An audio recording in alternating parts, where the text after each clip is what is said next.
The Heroes of Greyhawk is a game played by adults and recorded for an adult audience. Sometimes we use adult language and explore adult topics. Consider yourself warned.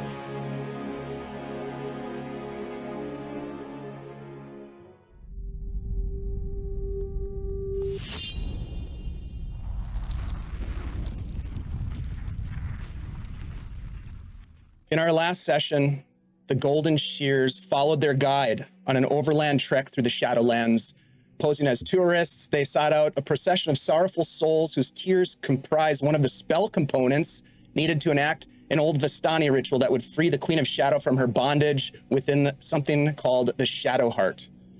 The guide, a shadow gnome named Garten, led them across the shadowy wasteland towards the pilgrim's destination, the slab of ancient rock known as the Sorrowstone. Garten shared bits of his story, remaining a bit coy about the cursed bandana around his neck, the origins of that, although he did mention repeatedly a cheating bastard of a dragon named Draxith.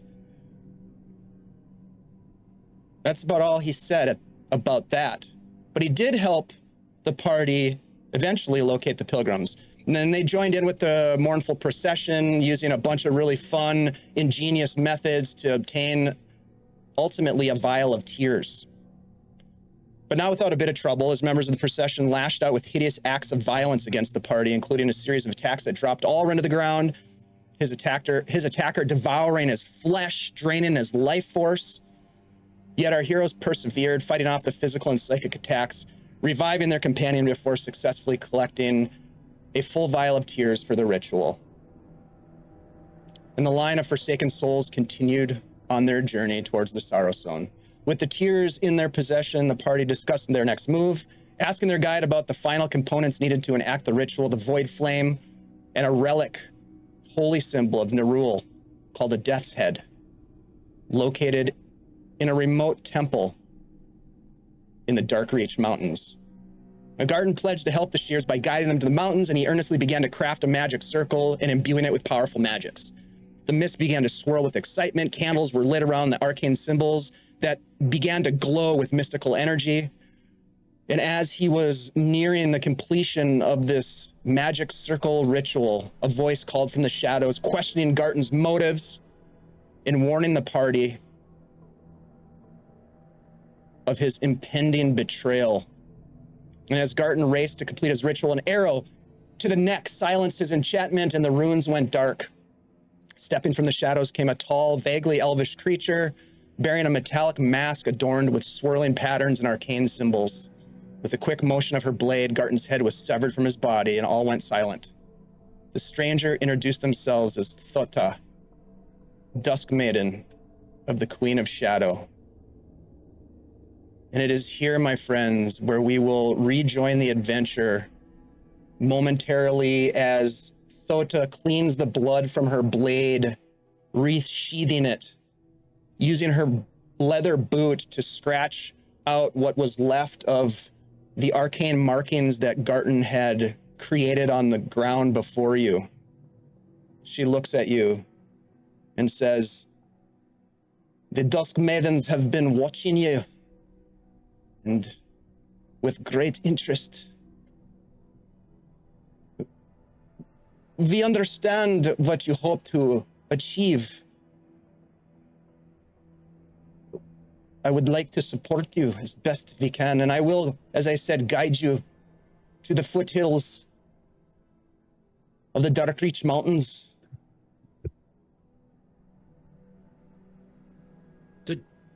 Did you have to kill him like that? I thought, what's going on here? Well, he is quite dead. You are safe for the moment. We've been told not to announce our loyalties, and we've also been lied to and betrayed a couple of times already. Is there any way you can tell us for sure, prove to us who you are? Yeah, what's the Dusk Maven? Dusk Maiden. Oh. Yeah, that Well, there are not many of us left anymore, but we serve Queen Acherontis, who you know as the Queen of Shadow. We were many, the Dusk Elves, an ancient race, seeking solitude within the Shadowlands. and the Queen of Shadow granted us sanctuary here. From that time, centuries ago, we were loyal servants of the Queen. And then she was betrayed by Kazzak. Things changed for us at that moment. We were hunted. Those of the Dusk Elves who did not swear fealty to Kazzak were rounded up and killed. Some of us escaped the blade and the bondage. Since that time, the Dusk Maidens have wandered the Shadowlands, seeking items of use for a coming war, waiting for a champion to arrive here, waiting for someone worthy of the Queen's patronage, waiting so that we could help them.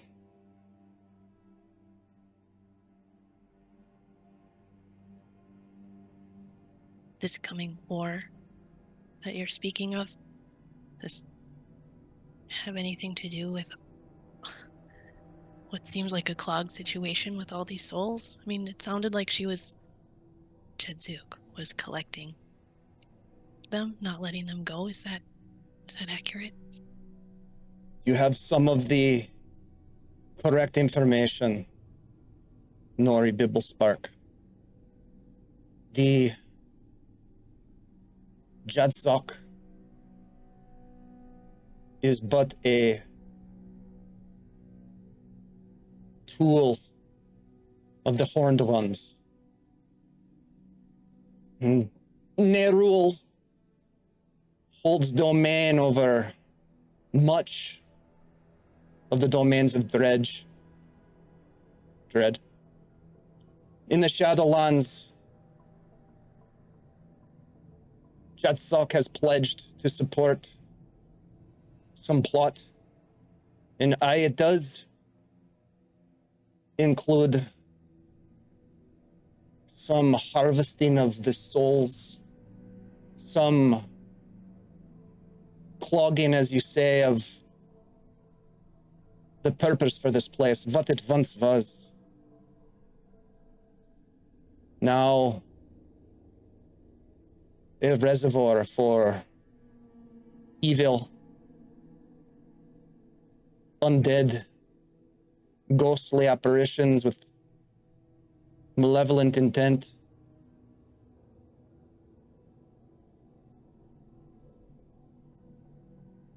We do not know of what Nerul's goals are, but the fact that an army is being raised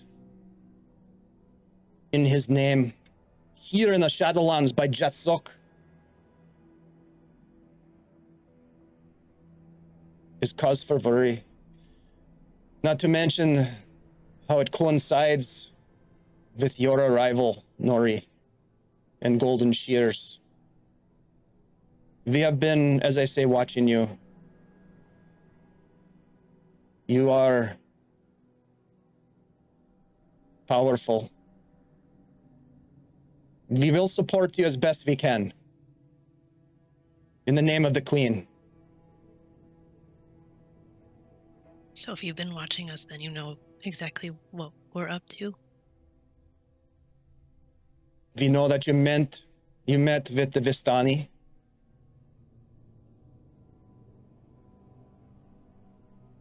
Our allies have overheard some conversations of yours from the House of Black Lanterns.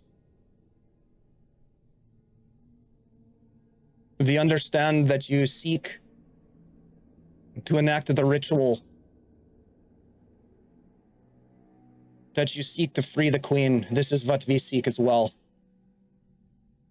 We will do what we can to help you. And she kneels down and sort of bows her head in front of you, Nori. Nori will take her hand and pull her up to a standing position. You don't have to kneel,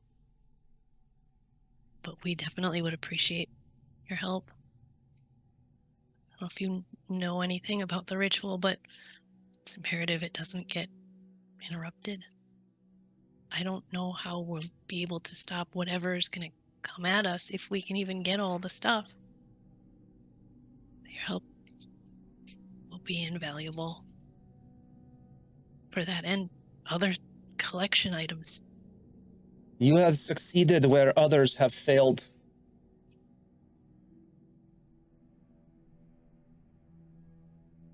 One step at a time, Nori, one step at a time. I can guide you to the foothills of the Dark Reach. From there, you must travel the road. You must travel at Kazzak'tul Pass, down into a valley where the Temple of Lemonkainen, a temple erected by the Shriven Sickle, a cult whose only loyalty is to murder and death, the god of Nerul, the Reaper himself. I know what you seek there, the Death's Head, an ancient relic, evil. It will not be easy.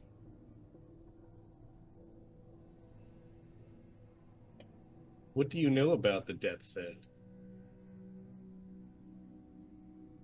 It is a holy relic of this evil god that has been used to justify terrible things. Enslavement of the peoples of the Shadowlands. Their use as playthings for the priests of the Shriven Sickle. I know that their leader, the High Reaper, is one death cleric named Kredashi.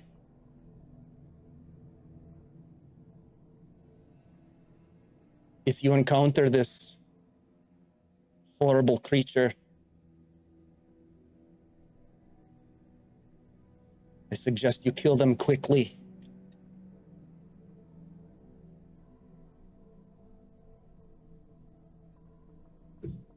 That's been solid advice about everything that we've fought around here. I understand your hesitance to trust, Nori. Betrayal is a potent tool of Nerul. Kuradashi himself was once a loyal servant to the Queen of Shadow.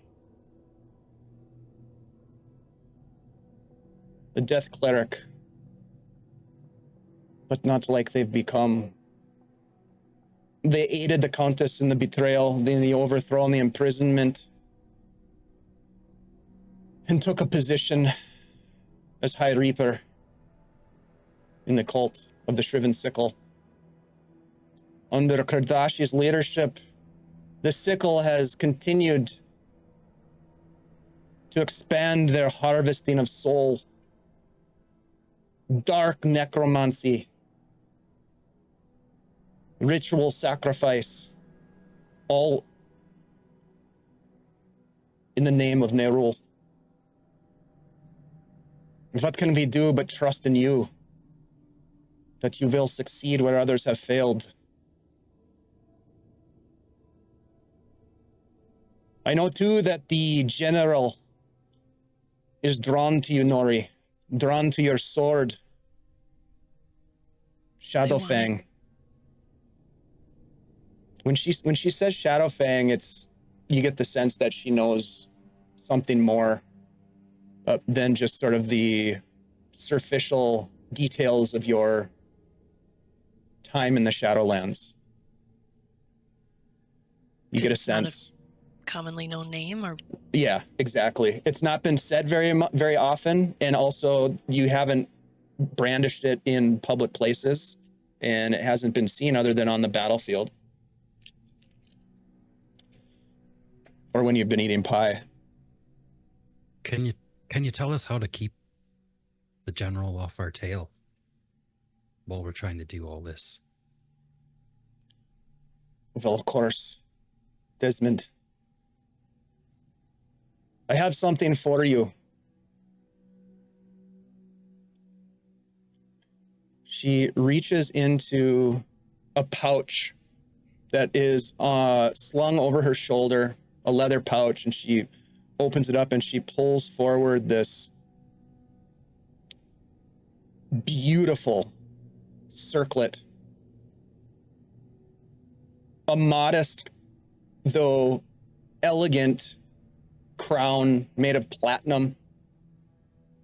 Set at the front piece where it would rest over the forehead is a black sapphire. And even without any ambient light in this place, as the shadows obscure most of the what would account for sunlight, it seems to glimmer and sparkle ever so faintly. She holds it out to you, Nori.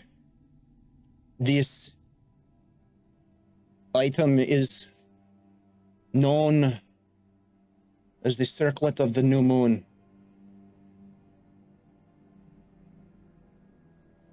It will shield you from the general's eyes. None of the Order of the Shadow Moon will be able to track your progress, and it will protect you. Protect me from prying eyes, you mean? Will protect you from the general and those betraying knights. It will also protect you from being forcefully banished from this plane without your consent.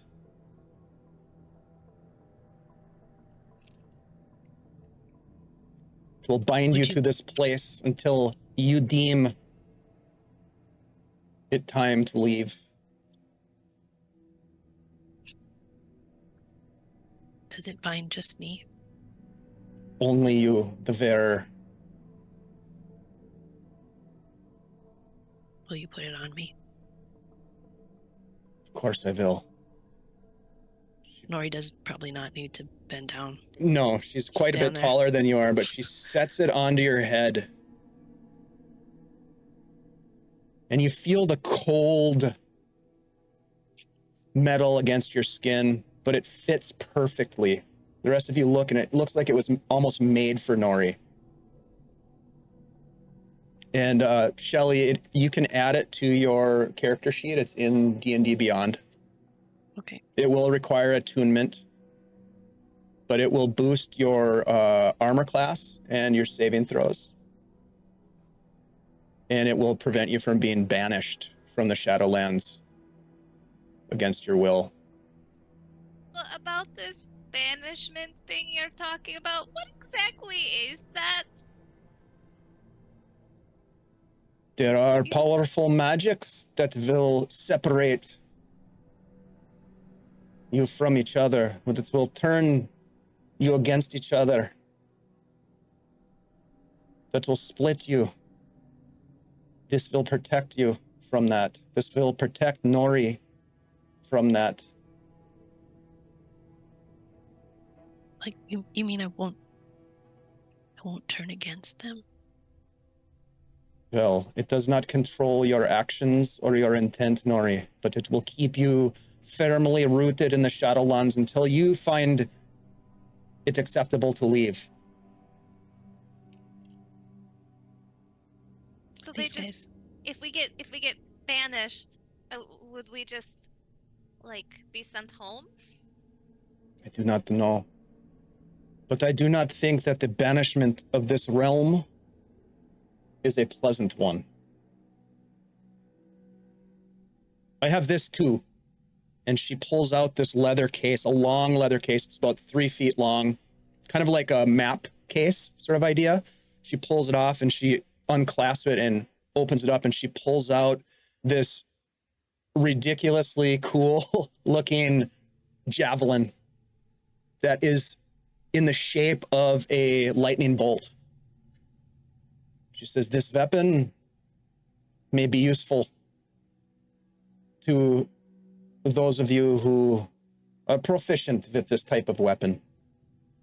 It is a simple weapon, but it is very, very powerful.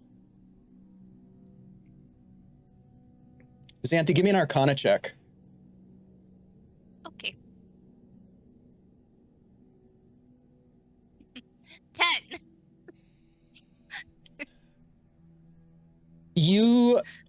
I would say with a 10, you probably don't know any of the backstory on this, but it's definitely a javelin of lightning. It's not great against creatures of shadow, but shockingly effective against more fleshy foes. She holds it out.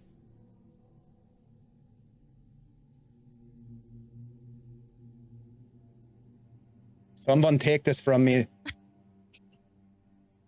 Des will go up and take it. I heard Finally. you mention. Oh, go. I Yes. heard you mention Shadowfang too. Nobody calls it that except me. Well, what do you know about Shadowfang? Shadowfang is one of 5 swords. 5 swords wielded by 5 champions. 5 champions from 5 families. All connected to Queen Acherontis. Those who wield these swords, including yourself, are connected to the Queen's fate. Shadowfang is one. The others, Gloomrender, Tenebraxis, Nyxlix, and Vargbane. All of them powerful, deadly, and connected to your family and those of the gnomish people of your world. Beyond that, I know very little, other than the stories that were told to us of one who would come to free the Queen, wielding this powerful weapon. Are the rest of them here? I do not know. But I can say that they have been here, at least Tenebraxis and Nyxlix. The others, Gloomrender and Vargbane, I do not know. But where they are now in this world, I cannot say.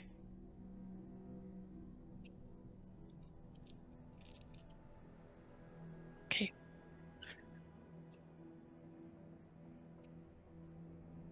Were you gonna give us something else? I was going to give you a pat on the back and say, good luck. There's an old saying here of the Dusk Elves. You know it? Good luck to you too.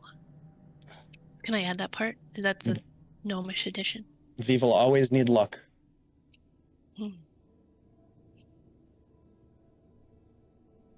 Yes? Xanthi? I have a question. So I thought that the holy symbol that we were looking for, the death's head, that was just like one of many? Are you saying that it's one specific, very powerful necklace? This is not a necklace. It is a very unique relic that is held in the temple of Lemminkainen. It is very important to the shriven sickle into Kradashi. It is Oh, a skull. The human skull pierced by a sickle blade. I have not seen this. I have only heard of it, but it is quite dangerous.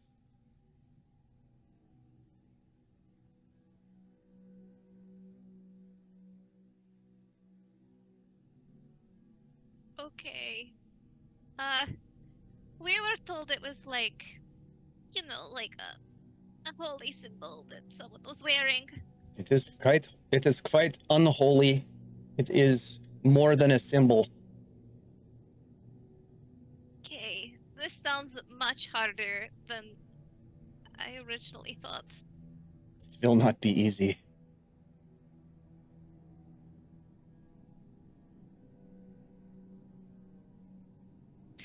After we acquire this relic, do you think it would be easy or hard to get back to the Inn of the Black Lanterns?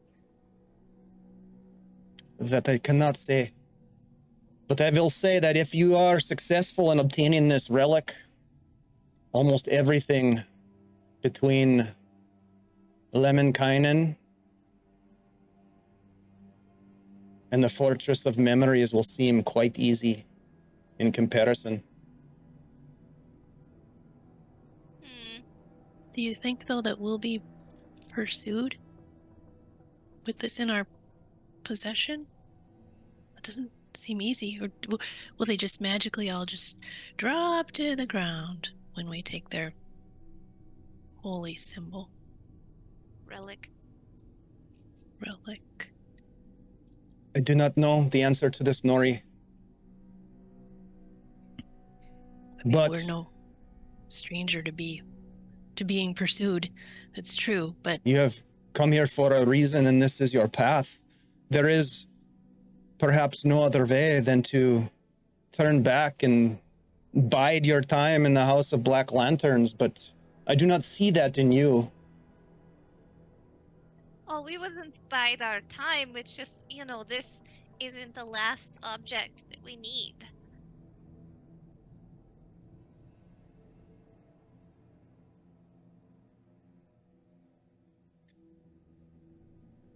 do you think this should be? We also need some of that dark flame that they have Yeah. in the Even- lanterns. We haven't The, exactly the figured out. void how- flame. I Gonna think get it one yet. challenge at a time, guys.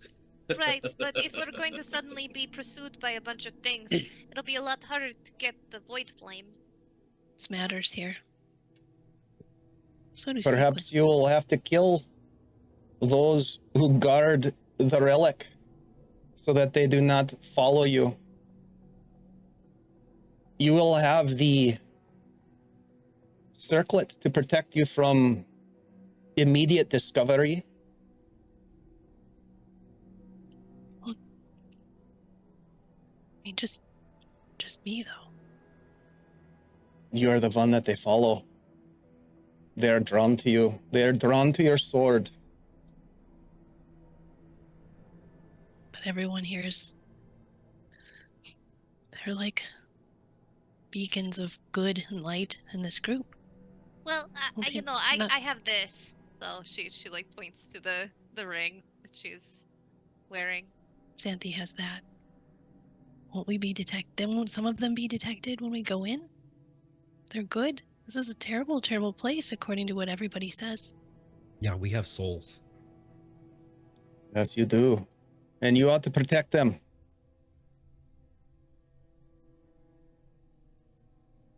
Everybody wants our souls down here, pretty much. My advice would be to hold tight to those souls. At the end, they may be the only bargaining chip that you have. Yeah, we've been told that a lot too. We don't relish the idea of bargaining with our souls at all. I I understand. have a feeling I need it. Well, you talk amongst yourselves if that is what you need to make a decision, but I am ready to guide you to the mountains should you decide that is ahead of you on this path. Well, I mean, we have to go do this, right, you guys? Whether or not we get pursued afterwards. When is this opportunity gonna present itself again? I just wanted to double check, because if it was like, oh, all of the Shadowlands will be after you, then it'll be a lot harder to get the Black Flame. Well, House of Black Lanterns is supposed to be kind of a safe anywhere. refuge. So maybe I don't know how this works, you guys. I think we should do this, though. We have thought out right here. I think we have to do it. We're on a path. It's like a destiny quest. We've got some of the items already. Let's finish this out and see what happens. Yeah, as far as we know, the only way out is through, right? We're more than This will halfway be a done. story worth telling. This will be.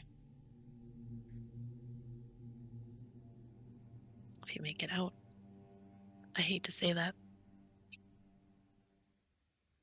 But you'll make it out. I don't know why I said that. You guys will all make it.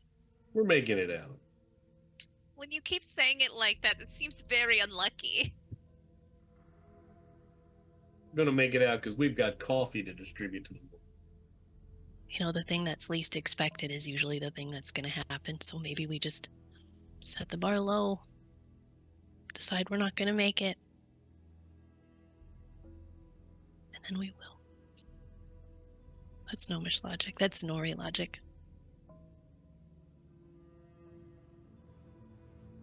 Yep. Oh, man. I'm ready. Let's do this. What's up, Jay? We got this. Well then, you have made your decision. She hoists her pack up onto her shoulders.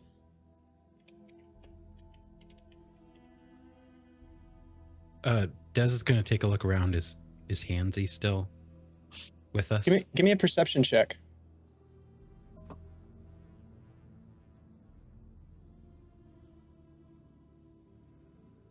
Uh, 18.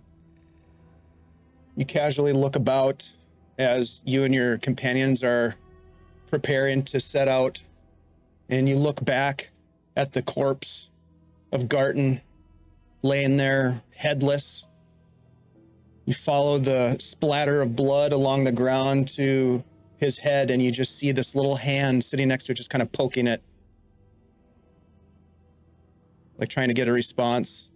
Garton's lifeless eyes just staring.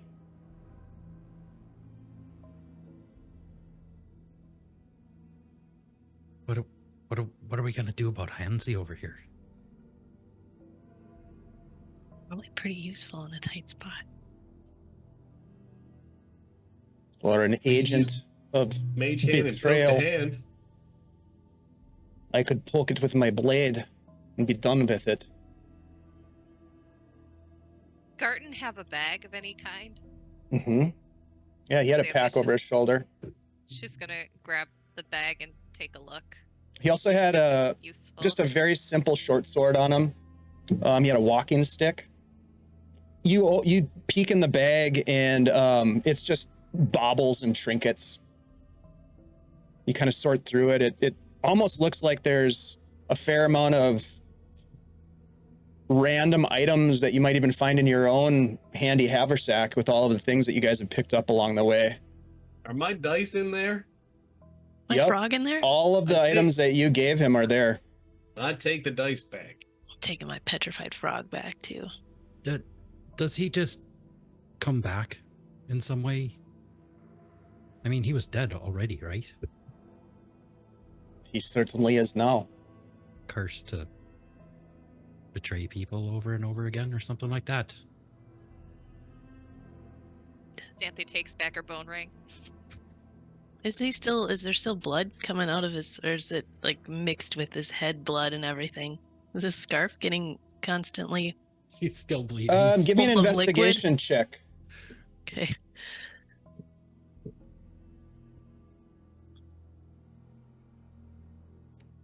Eight. It's hard to tell. There's so much blood that spurted out of his neck. Head blood, neck blood. The bandana, the scarf, this cursed item still rests on his shoulders, placed around where a neck once was.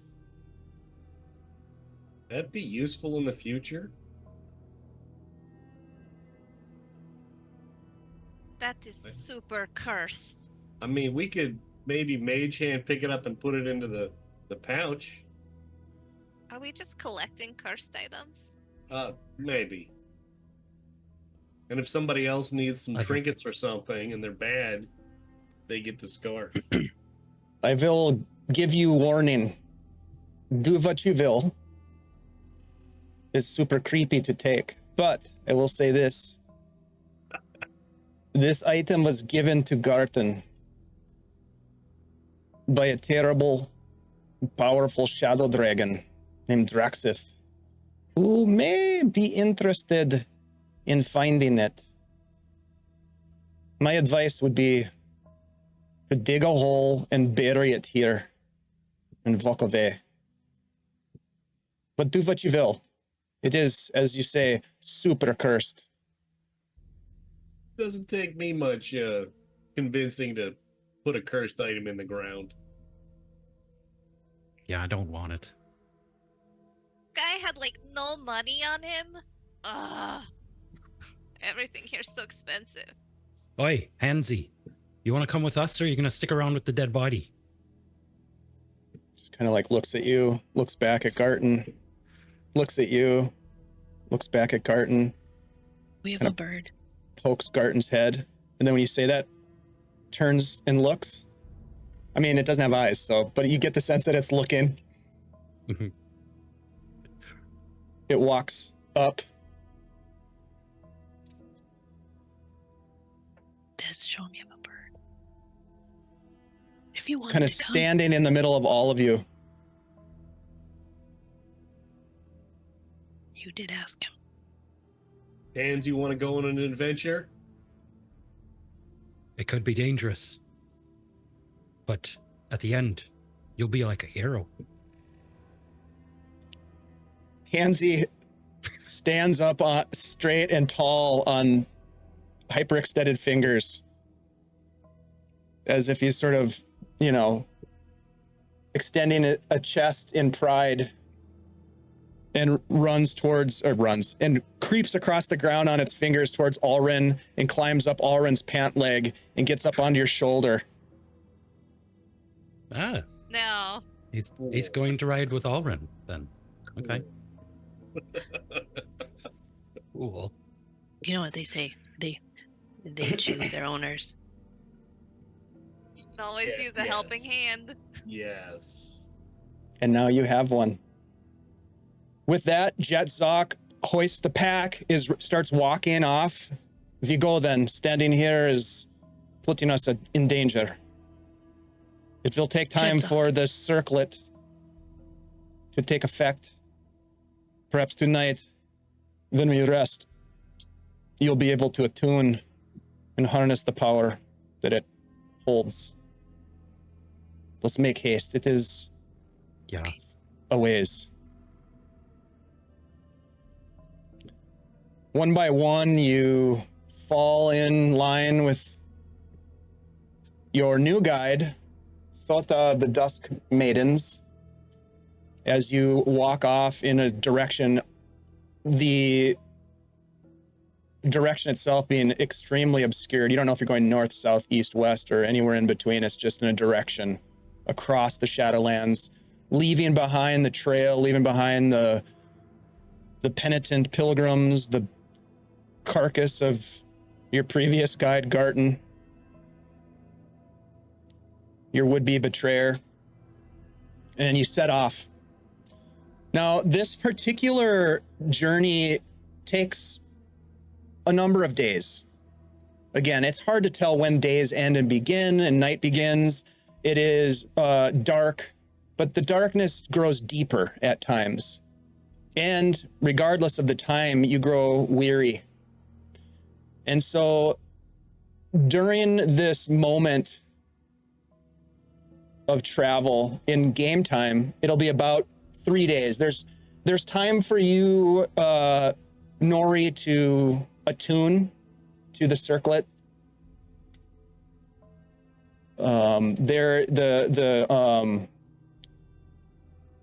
Javelin of Lightning does not require attunement at all, but it is, Desmond, held in your hands, it seems like a powerful weapon. It kind of crackles with electrical energy as if it wants to fly.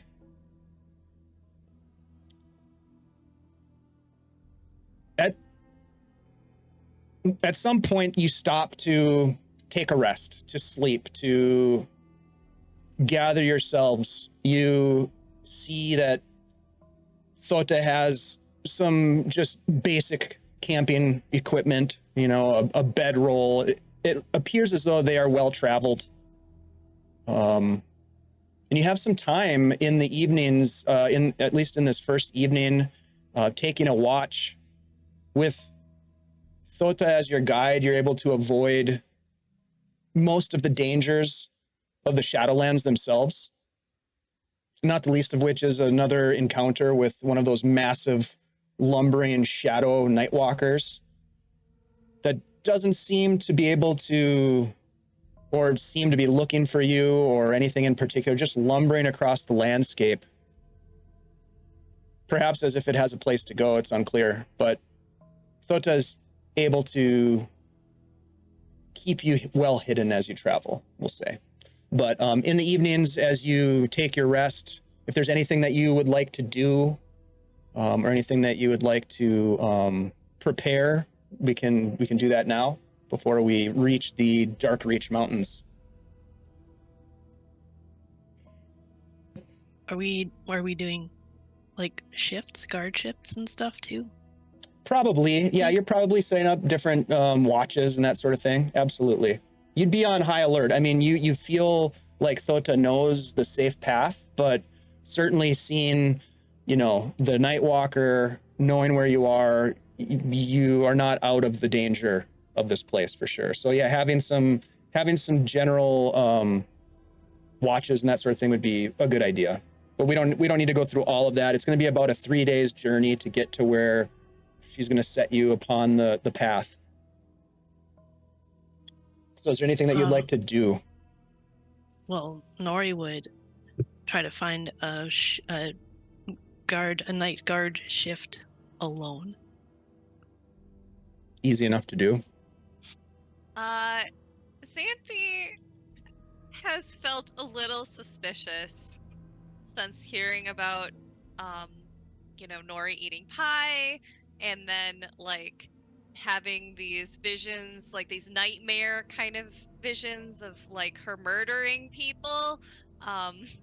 Sounds a lot like some curse stuff, and she's gonna try to secretly keep an eye on Nori. Okay.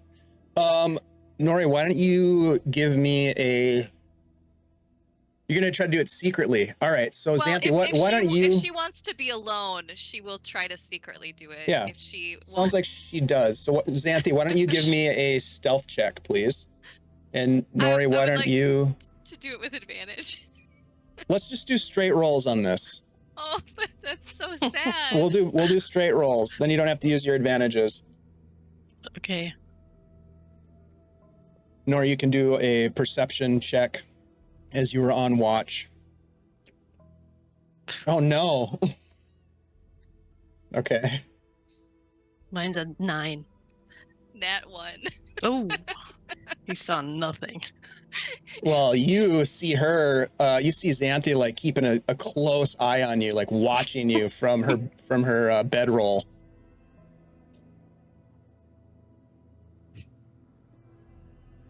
What do you do? I'm going to Make it look like I'm gonna go use the bathroom. I'm gonna start Secret unbuttoning privy my pie. pants and start wandering off into the darkness. And maybe go, oh, like, I really gotta go. I mean, she wouldn't like eat pie while pooping in the bushes, No, right? of course not. That's Oh, ridiculous. so uncouth. Civilized gnome. Never do that. You never mix pooping. She is taking her Snacks. backpack though. I'm sure All right, so she'll you be fine. you sneak away into the shadows, far enough from the camping area. No fire, by the way. Thota does not build a fire for you. She recommends to keep your travels as secretive as possible. But yes, Nori, you're able to gather your pack and head off into the. And Xanthi, you don't even need to do an insight check. You get the sense that Nori's up to no good. But Wait a what are you minute. gonna do? What are you gonna do? Junkie's got a junkie. I think she's, you know what? She's gonna roll over and she's gonna poke Des. Des!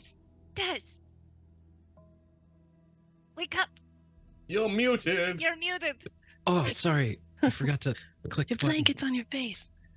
I think Nori what's is going on? secretly eating pie while pooping. Okay. What do we do?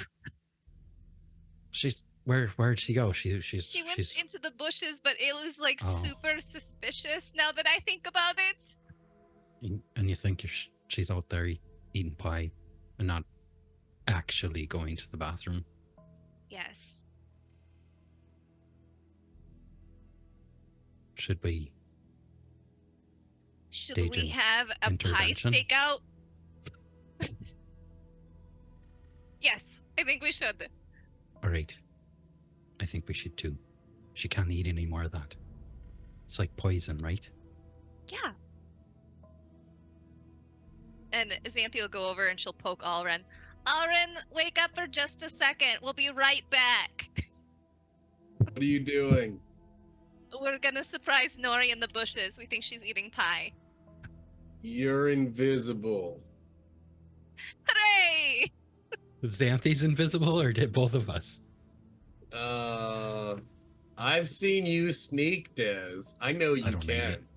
Xanthi is made it. invisible. It's true. Des is pretty sneaky. Alright, let's go. All right, Nori, as you sneak off into the shadows, what exactly are you doing? Yep. Nori is finding a spot that seems kind of quiet and secret. She's pulling out her fork. She's pulling out the pie. And she's thinking about Nalvin and really looking forward to whatever dream it is that she's gonna have. You know, she's not thinking about how they all end right now. She's just looking for the good. And then she feels the gloves again. She thinks about Xanthi. She pictures Xanthi handing her the gloves. She pictures Alrin bleeding out of almost every orifice that's visible, and instead of healing himself, he's healing her. She sees Des handing over that cape that suddenly helped her get hit a little less. She thinks about what everybody said to her, how they'd be trapped if she died in the night. And she thinks about her brother again. And the fork is kind of shaking and it's going towards the pie. And she throws the fork down. She's going to try not to eat the pie. Nori, give me a wisdom save Xanthia and Desmond, give me a survival check, please. I have one less advantage from Scottish Jeff from last week. I'm gonna use it. 13 on the survival. Dirty 20. 22 on the wisdom save. Okay. Xanthi and Desmond, as you are skulking through the surroundings of your campsite in the direction that Nori had gone, she's not far away. You easily track her, and you can see her in the dim shadows with a fork in hand, a pie in her lap. And as you're about to intervene, as she's putting the fork into the pie, she pulls the fork up and drops the fork down. Nori, you're able to resist the urge to eat the pie this time, in this moment. What do you do with the pie and the two of you are watching this happen? Yep. She is gonna lift it up,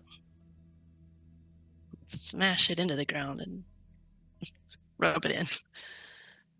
If she can. Yeah, you definitely can. As you do this, you hear in your head, Nori, a cackling laugh. It's never that easy. I'll be seeing you soon. No. And I kick the tin. You take 3 psychic damage to your head as you kick the tin. Desmond and Xanthia, you watch all this happen, and I don't know if you call out Nori or not, but you see Nori grab her head as she throws the pie into the dirt. I think I just make a quiet.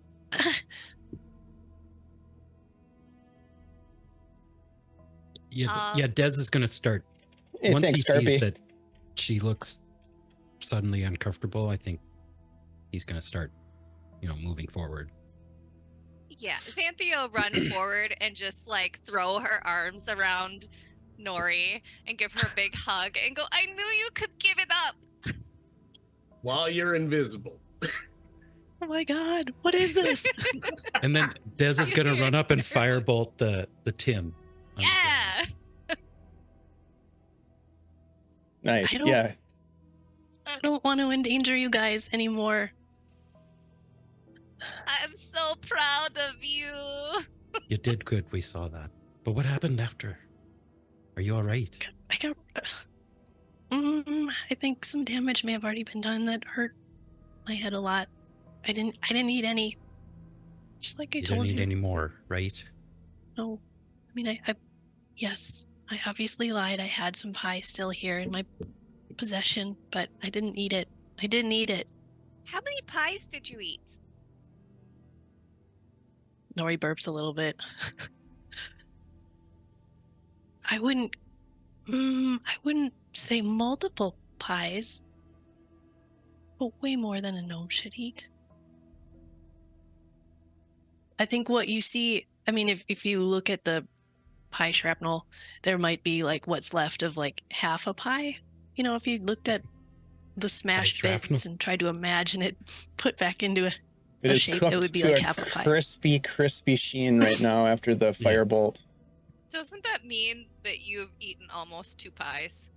Almost 2. By yourself? Yes, but that is not necessarily. Well, I guess it is multiple pies. Fine. 1.5. Multiple slices. Multiple servings, that's for sure. Mm-hmm. I don't think I could do that again. This means I'm not going to have those dreams anymore.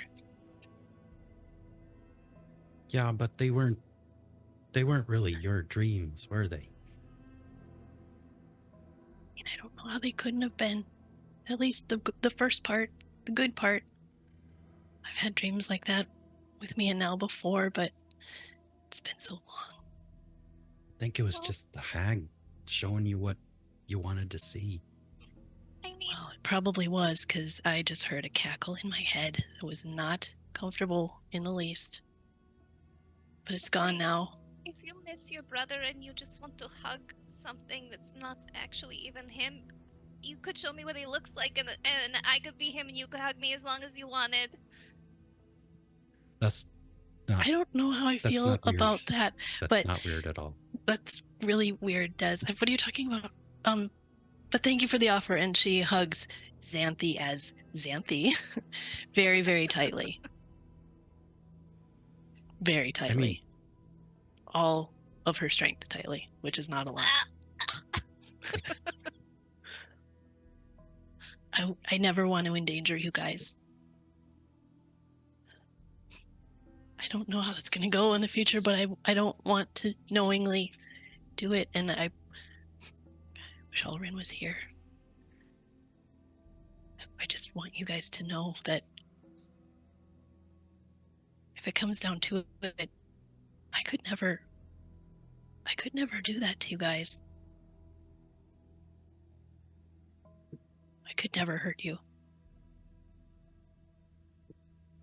we know. Should I go back to you, bed? Lori. Yeah, we'll ask Dota about if she knows anything about the hag and these pies. I think In the morning. that hag is already in here. Or when we wake up. I don't know. Okay. Nori, as we're walking away, we'll take one last look back at the scorched tin. And she'll pick up her fork, because she's only got one. And she'll wipe it off in the grass, or the whatever's the Shadowlands calls grass, and pop it back in her bag and run up to the other two and kind of get in the middle of them, I think, and grab their hands like two parents and a child. Walk back to the campsite. All right, so you return to the campsite, take your rest. This is just the first night while this is happening. You are able to obtain a long rest, but there is 2 additional days of journey. So if there's anything else that anyone else would like to do during that time, please do that. Now would be a good time. Otherwise, we can move on to the next phase of the adventure.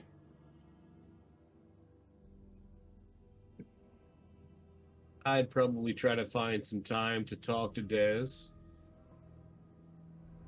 Easy enough to do. Yeah, what's up?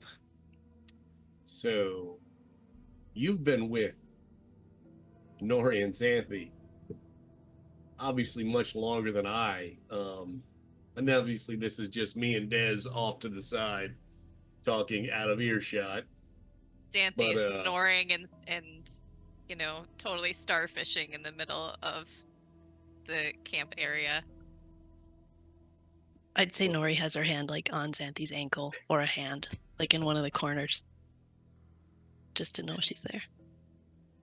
But I would mention, is this stuff that's going on worrisome, different, like with Xanthi's spell being different than it was when I first kind of came over, and now there's a bounty on Nori, and Nori, with the pies.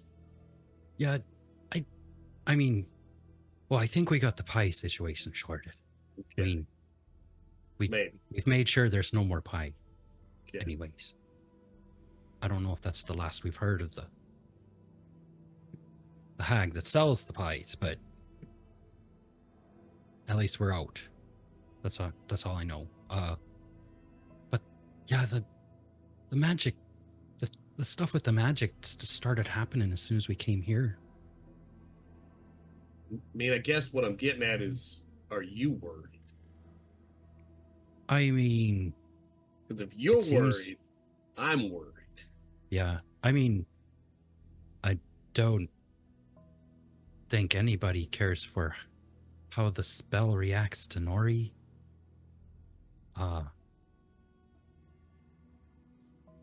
I can only speculate that maybe because it's of a divine nature, that because of where we are, that's just how it reacted. I don't know. Yeah, because Things are a little backwards here. yeah, not so far.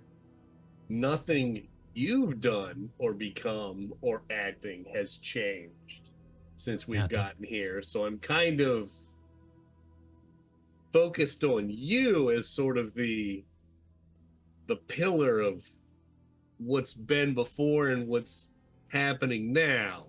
So I'm kind of keeping an eye on you, my man.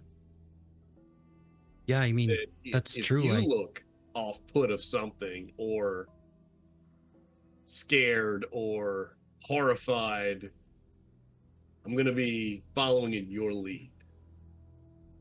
Okay. I mean, that's true. I mean, I've used a fair amount of magic since we've been here, and it hasn't seemed to affect it too much. I mean, basically, and I don't think this is going to happen, but if Nori, something goes wrong and she gives us a look like we're a problem, or Xanthi's spells look like we're a problem, give me a look and we can disappear and at least run. Probably not survive, but run. Oh, I'll let you know if that's Okay. something like that's happening. Okay. I think we're all gonna try to look out for each other as much as Yes, possible. that's the goal. That's why we're Yeah. here. Yeah. But again, when things change massively, and that's why I ask you about that, because you have something more that's not right. Yeah. time with them to see if there's been any other occasions like this. I'm just focused on you as my, what's going on. I got you. Okay. And I'll definitely let you know. Okay. I mean, it sounds like this temple is going to be kind of crazy, to be honest. Yeah, I So, think we're going to be focused on that and trying to make it through that and getting out alive as well. And if Nori can't be noticed because of her crown, and if Xanthi has an advantage because of the ring, maybe, then, perhaps invisibility would work for us too. I don't know, but we'll see when we get there. If all of us going in, we can all be somehow detected, that would be best. Because Death Cleric doesn't sound friendly.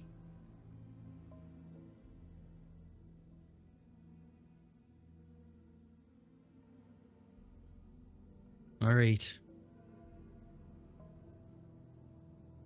Yeah. Good talk. Yeah. Having ironed out a bit of a alliance, if you will, should things turn horribly afoul, you find your rest and you find your progress along this trail. Is there anything else during this short sort of travel montage, if you will, that anyone would like to address or prepare, anything like that? Otherwise, we'll go ahead and move on. Anything else? Oh, You're muted. sorry. Go Sorry. ahead. Xanthi will pull Des aside sometime and say, listen, if things get too rough, you and I, can we just take off? Yeah, I mean, if you think things are not looking good, just let me know. Yeah, And we- yeah, because, I don't want anything to happen to you, Des. I know and I feel like there have been a few occasions where I think we start getting a little stubborn in terms of winning, when maybe it would be best to retreat and regroup. Yeah, I mean, like, we don't know, everything that's going on down here, and if things look really bad. All right. Anyway. She just like gives your arm a squeeze. Yeah. And with that, another alliance has been made. I really wanted to muddy the water there. Darkness of the Shadowlands. Nobody's coming to me with an alliance. Oh, we all got our eyes on you. You already have an alliance. I do, With you're a- right. With a dark power. Okay. All right.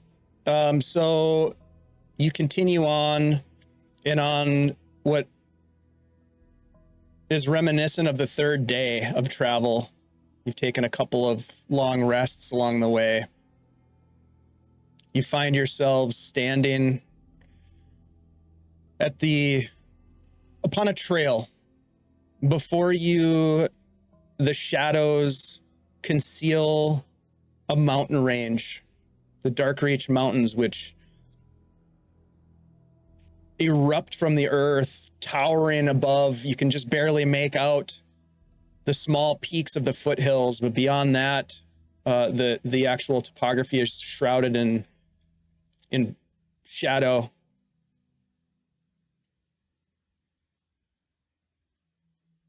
Thota turns to you. This road will take you the journey through Kazzak'tul, the pass, and beyond the valley in the Temple of Lemminkainen. The pass itself is dangerous. It is the gateway to the temple, and as such, the Shriven's sickle maintains a guard post to block travel to the temple and stop non-believers from uncovering the secrets held within.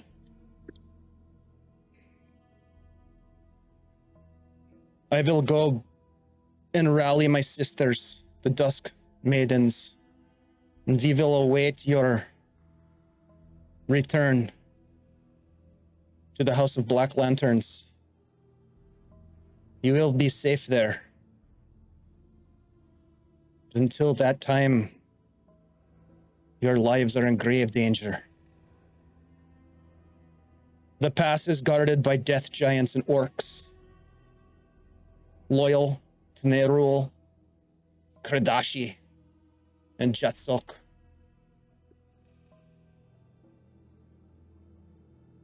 The mountain range will throw storm and wind, snow, and ice to blind you, to block your way. Take heed. When you see the gates of Kazzak'tul, the portcullis, there is a hidden entrance, 20 paces west. Leads to some long forgotten tunnel. In the past, our scouts have used it to bypass those who would block your way. Be careful, be quick, be safe. Once you have what you seek, the Death's Head relic, blow this whistle. She pulls out this whistle. Actually, it's around her neck on a leather strap, but she pulls it off. And it's this pretty plain looking obsidian whistle. This will hasten your return.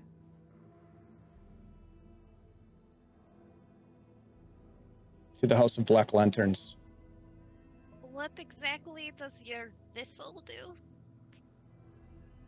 It will provide you with a a rapid means of return to the very specific place and specific time that the House of Black Lanterns will appear. Do we need to be holding hands or anything, or like, Just blow the whistle. and we'll all go? Can Aye. we blow it while we're still inside if we've just grabbed it and we're being swarmed by cultists? Does it just take us? You will need Or to do be we- close together to make it happen. If any of you have been killed, your body must be held by those who still live, or you will be left behind. Noted. Of all the places in the Shadowlands, the Temple of Lemminkainen is the last place that you would want to leave your corpse. Trust me on this. Will it work while we're inside there? Do we have to get out first? It will call. You must be outside.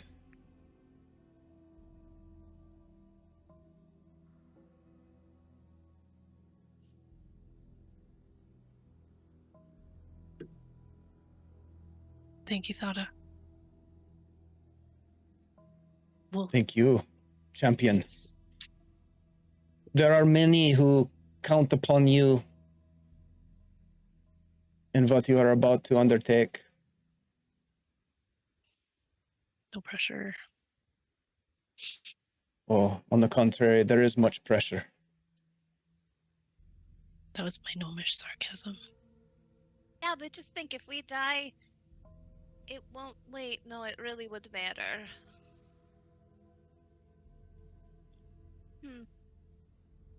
Yeah, there's no getting out of that.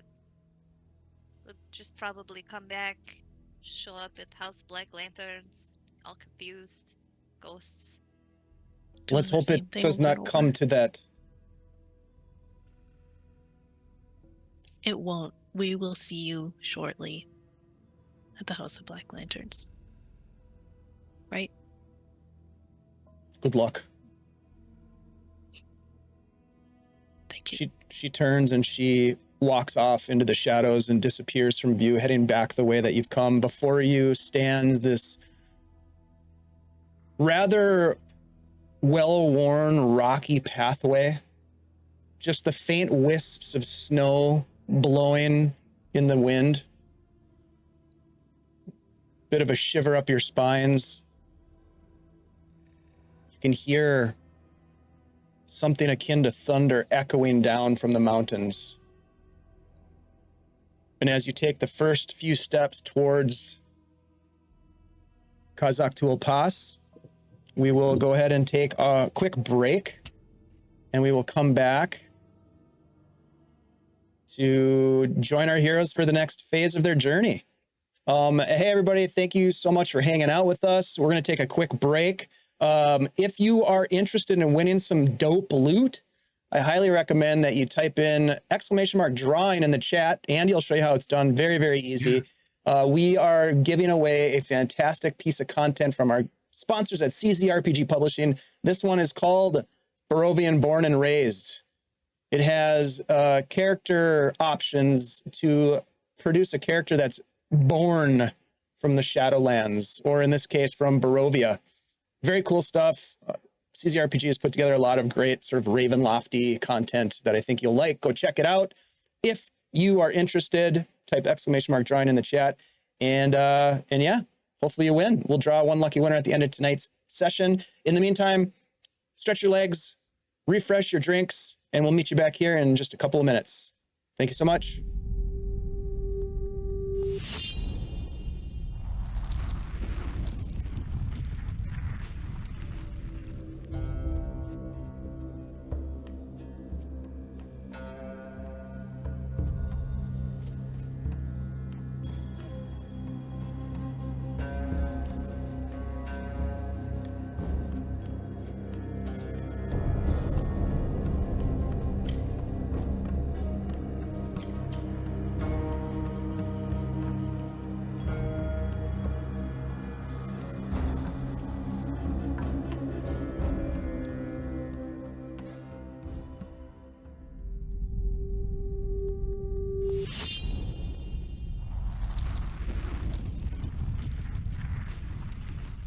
Hello, everyone. Welcome back. We are back. You're back. Everybody's back. Hope you had a nice break. We sure did. We're very excited to get back into this game. Our heroes have traveled roughly 3 days' time following their guide, a dusk maiden named Thota, who is loyal to the Queen of Shadow and supportive of the endeavors that the Golden Shears have taken upon themselves to gather various components of an arcane ritual needed to presumably free the Queen of Shadow from their current bondage within something called the Shadow Heart. To do so, they have done everything that they can to collect these items. One of the items, the Eclipsian Shard, having been brought with them. How coincidental that is from a previous adventure. They were able to gather the blood of the valiant, working with a hero of sorts, another pledged to help the Queen of Shadow, Sir Thornton Vlixian. They had followed a shady little shadow gnome to gather the tears of the Forsaken from a procession of penitent pilgrims, and did so with great success. Now they find themselves traversing the Darkreach Mountains in search of a place called the Temple of Lemminkainen, within which is housed a very, sounds like, dangerous, unholy symbol of Nerul, kept in the possession of the Shriven Sickle, which is led by a death cleric named Kuradashi. Betrayal, death, murder follows this group everywhere they've gone in this Shadowlands, and this place is no different. The pathway before you is difficult. It rises abruptly in elevation. The path itself is built along the exposed rock of mountain. But with each step, the snows build, the winds howl down the pass. Do any of you have winter clothing or anything that might help you with a cold weather situation? I don't think so. Okay. Des bought like an extra set of clothing while he was in Verbo. Mm-hmm. So he's probably like not doubling winter up his clothing though. socks. But yeah, you could definitely put on your second, and you probably would because of the cold. How about the rest of you? No. Xanthi knows prestidigitation, so she can kind of keep on warming herself with that spell. And if Nori looks super cold, she could offer the clothes that we stole from the gnome guy in Twilight Falls. She has We a still set of have Gromlin's From clothes? Gromlin? yeah. We still have She still gremlins. has a set of gnome clothes because she thought maybe she would need them. Well, I'll put those on right now if I'm freezing. Yeah, it's cold. Yeah. Yeah, take them. What about Alrin? I've got my traveler's clothes and also prestidigitation to heat myself up. Okay, so not ideal for any of you, but certainly enough to perhaps protect you from death by exposure. Even though at times during this journey, as you climb this pathway into the mountains, it feels as though you could just freeze in your tracks. You can see your breath escaping from your mouths as you speak or as you breathe heavily from the strenuous climbing. The snowy path hugging this very steep mountainside real tightly. There's a rock ledge that this path traverses, and it grows narrower and narrower as you go farther and farther into the mountains. To your right, the ground falls away into what just appears to be a sea of fog and shadow and swirling snow as it sort of gusts and falls sideways and upways and down and in all directions. These eddies, if you will, of snow. There's howling winds that buffet you as you continue coming from below in this chasm, and from above, from the peaks of the mountains, and visibility is really difficult. Everybody give me a Constitution saving throw, please.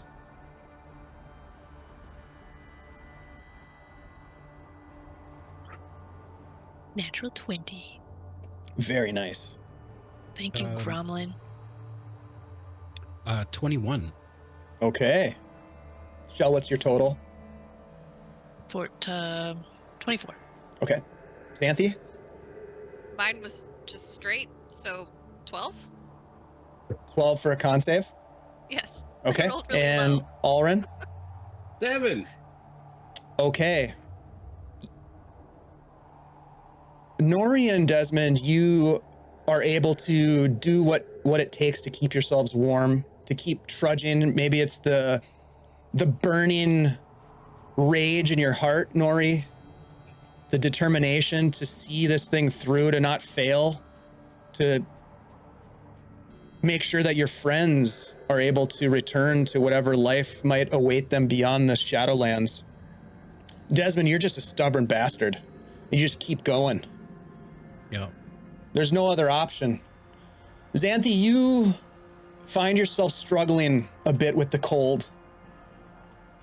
Pulling your cloaks tighter, prestidigitating places that you didn't even know could get cold. And Alrin, you feel the cold begin to sap your strength.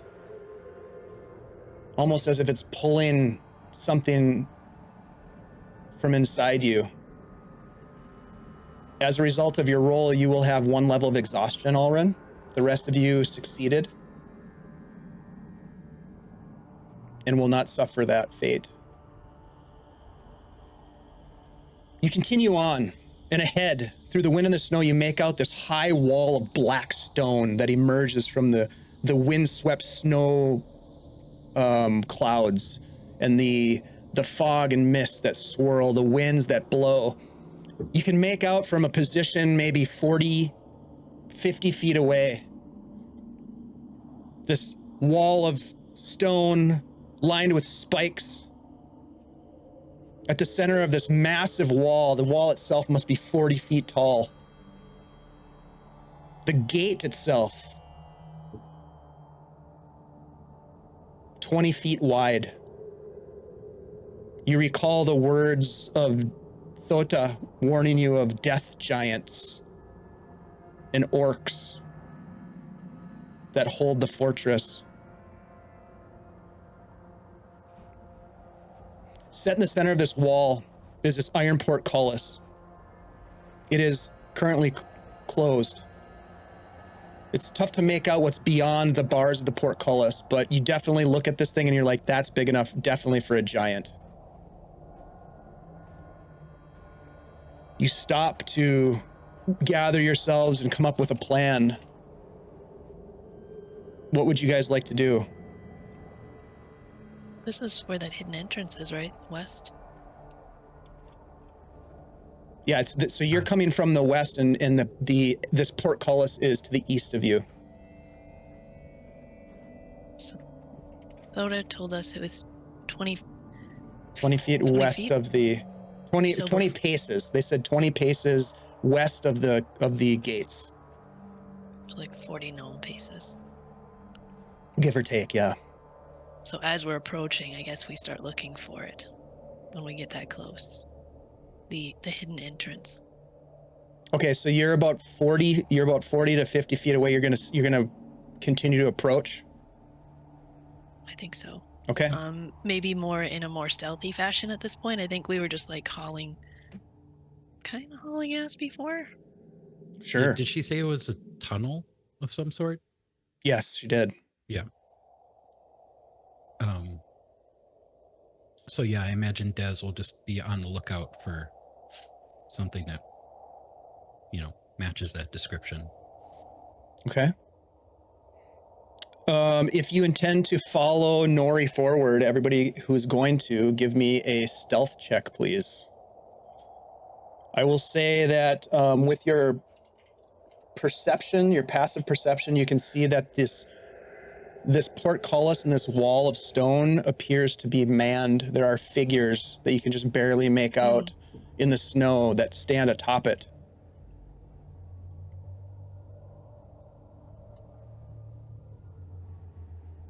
Des rolled a 28 for stealth. Okay. Xanthi would like to use her advantage. Okay, go ahead. Team. Say it again, Shell. Sorry, I didn't. Nori rolled a 19. 19, okay. Xanthi also got a 19. And Alrin, what did you get? With exhaustion, I got a 2. Okay. How's Hansy, by the way? Frozen solid. He's just rubbing you constantly. Inside of the cloaks of Alrin, for sure. Not exposed. Imagine how easily frostbitten little Hansy would be. He's all fingers. Yeah, Only we it's had a not doctor, good. Des. I would Can think we have that a spirit Hansy glove? probably found the warmest place on Alrin to hide. It's taking all my Wow. warmth, apparently. You can use your Front or you can back use pocket? you How can does he use walk your like that? imagination. Not Friday. well. I got a 2 on my stealth. It's very weird. This is awkward. Luckily, your companions are quite stealthy, and as you slip on the ice, Alrin, and fall, Desmond reaches out and grabs your shoulder or your arm and holds you from slipping. You guys are hugging the side of this bluff. Above you, you can see Nori as you look up. You're looking for some sort of a secret entrance. You look up above you, and it's just a sheer cliff. Snowdrifts, cornices threatening to fall. Scattered scrub of trees, leafless trees, perhaps some pine trees, sort of looming over from partially obscured by the snow and the shadow. As you're in the lead, Nori, give me a investigation check as you are searching for this entrance. That is 13. Nori's Okay. also, I think, looking at the ground to see if there's any beaten track. I think it's snowy, so maybe there's just a divot. I don't know. She's checking the ground too to see if there's indications. With the snow falling like it is, any sort of tracks that might have been along this ridgeline, this mountain pass, are gone. You are walking through, at this point, like 8 inches of snow that have fallen, fresh snow. It's pretty tough going. But with your investigation check, as you're hugging the side of this bluff, the wind's howling up from this almost void-like opening to your right that drops down into God knows what. Winds howling up through this canyon or crevasse. You're looking about and you find a small cave. As you look towards the gatehouse, you can see that there are figures walking back and forth. The cave itself looks like it has some snow buildup. It has some debris piled in front of it, but nevertheless, you can see that there is an opening in the rock wall.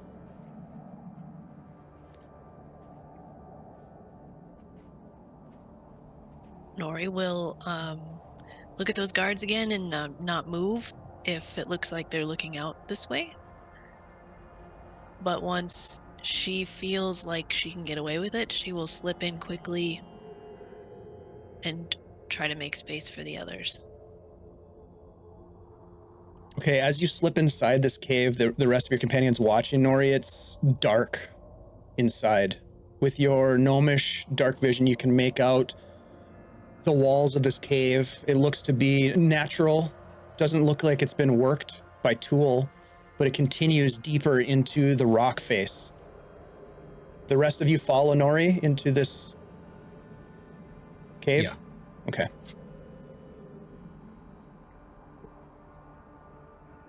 Nori leading the way. Do you continue deeper in? You're committed at this point? Yeah, once everybody's in safely. Warmer in here. It is. You're out of the elements at this point. It's still cold. I mean, there's no source of heat, but you are not being exposed to the wind and the snow that finds ways to get into your clothing against What's your the ice? exposed skin.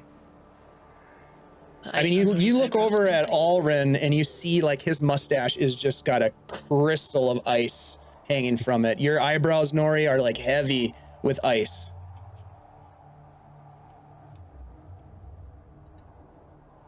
You continue on into the darkness. And at some point you see a bit of light up ahead. You can hear voices echoing.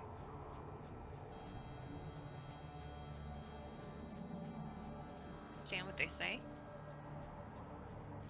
Does anybody speak Orcish? By any chance? No. Sounds like gibberish. Sounds like a growling, animal-like conversation between maybe 2, maybe 3 individuals. Just to give you an idea, the dimensions of this cave are not large. You're able to stand, but those of you who might be taller are crouched. It's wide enough for a single file sort of approach. And the voices seem distant, but they echo, as you might expect through a cavern.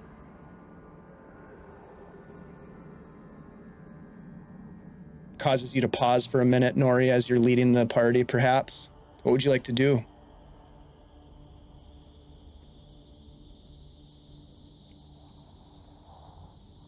For everybody to get up together? Do you guys think we should just take them all out quick? Quietly. That would be the way to do it. Quick and quiet. Yeah, I mean, I guess it depends on how many of them there are, but This it is a doesn't sound small. like many. This is a small tunnel too. I mean, they're kind of big, right? They probably can't come all the way down here. I think There's- that's wishful thinking. There's some light up ahead. Maybe there's some kind of opening. All right. Well, we're gonna have to get a little closer, I think. Okay. Okay. Good luck, Sandy. And I'll start. I'll start, but we just know. Go get him. We know. Can Des put Xanthi on his back or something? No, not in this small dimensioned chamber. You'd be dragging her behind you, which would probably be even more difficult in terms of stealthing. So you're gonna move forward. Everybody give me a stealth check. I'm assuming that you're trying to be sneaky about this. I'll Yes. go last. With a really loud whisper. Alrin, you do have advantages from Josh. He bequeathed upon you. This might be a good time to use them. I will use one. I would And will also use like. these 2 warm-looking dice. That will turn it into a straight roll for you, because you're at Yeah, a disadvantage. That's true. I would like to use my advantage on the stealth as well. Since Okay. I'm not good at that.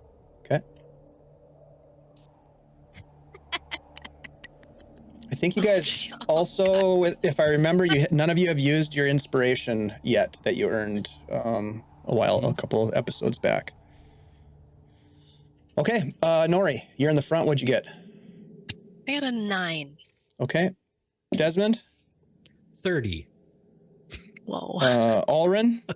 My new dice like me, natural 20 for a 23. Ooh, Woo. okay. And Xanthi. I will have you know that first I rolled a nat 1, Oh. but then I rolled a nat 20 for Whoa. 22. You guys are stealthy AF. Very, very Nice. cool. For a change. Okay. So you stealth forward quietly, as quiet as possible. Nori perhaps breathing a little heavy with anticipation. And as you approach, you see what appears to be some sort of an iron grate that has been affixed to the rock wall. And it sheds a bit of light into this narrow corridor that you find yourselves in. Thank you, Scottish Jeff, for the advantages. Appreciate you, buddy. Looks like perhaps Thank you. one for everybody. Yeah. So good. As you get close to this grate, Nora, you're in the front of this line. You look in and you can see that there is a huge creature. You can just peer in and you see this extremely large bed. The bed itself is like the size of a small house back in your hometown. The creature atop it appears to be motionless. Huge feet. The feet are larger than you are. To the side, you see a table, 2 chairs, and sitting at this table are what appear to be 2 orcs playing some sort of a game of some kind, growling at each other. One of them stands up and slaps the other one, and they both laugh.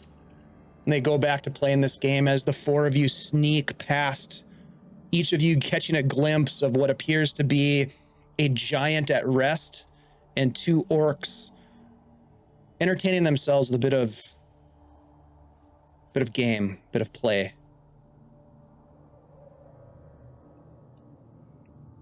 You continue on.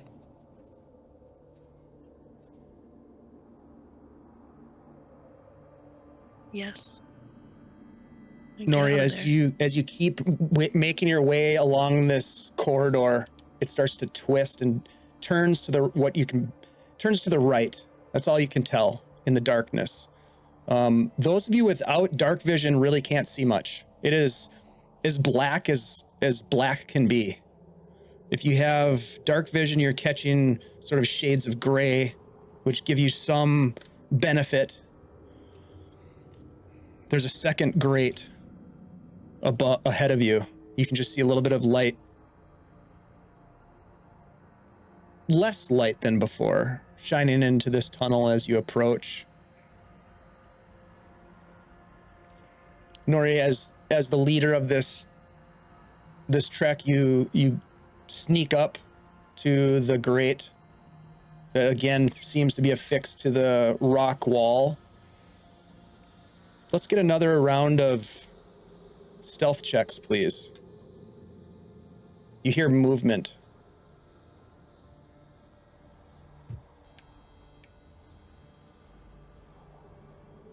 I'm going to use that advantage I just got.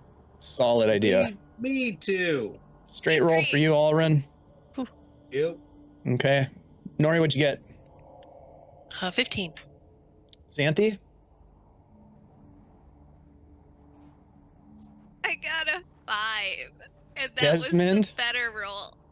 That's really bad. That's bad. 24. That's not good for Desmond, actually. Alrin. 6. Okay. Nori, what did you get again? Sorry? 15. Okay. Nori, you approach, you can see the light shine in, you look in the grate, and you see what can only be described as a pair of birds? It makes no sense in the context. Are they crows? Which they're not crows.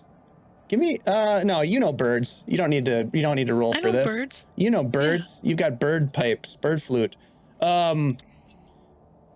They appear to be geese, but they're huge, huge geese. Oh, Jesus. And as your companions come up behind you, not Desmond, you barely even notice him behind you, but Xanthi and certainly Alrin, as they seem to be making a little bit of noise, the two heads atop these snake-like necks turn and look at the grate, and they just hiss.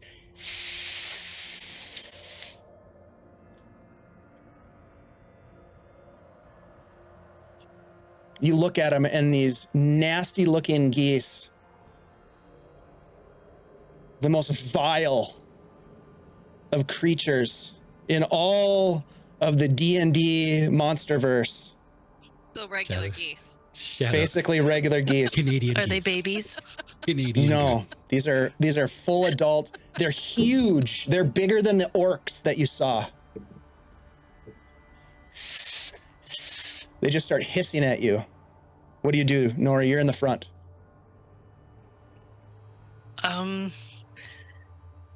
Ooh. I think I'm gonna try to move as quickly as possible past them. Maybe you- they'll stop. You do. You move past them. Desmond, you're behind Nori. What do you do? Does he see any kind of feed around for them or anything? Like any open bags of like stuff they're Give me a perception check as you keeping for creep these up to the. birds? Now think, there's an iron grate that has been bolted into the rock. And through this iron grate, you see into this room, Desmond, and there's these two geese as Nori skirts past the grate. You look and you see these geese and they look at you. What's your perception Yeah. check? Let's not great. 11.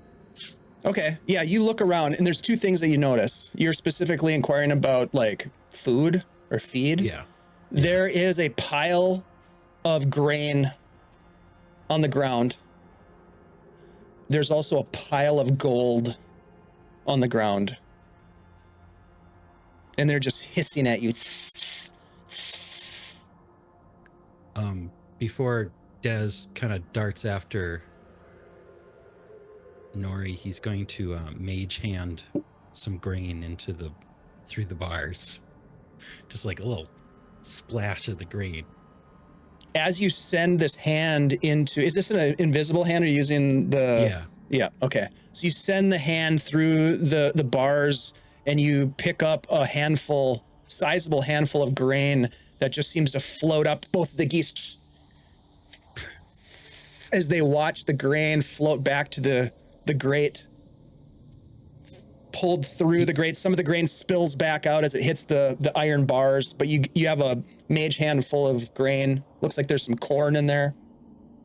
He's gonna like spread it down where they can reach it though, to try to like distract them from what we're doing.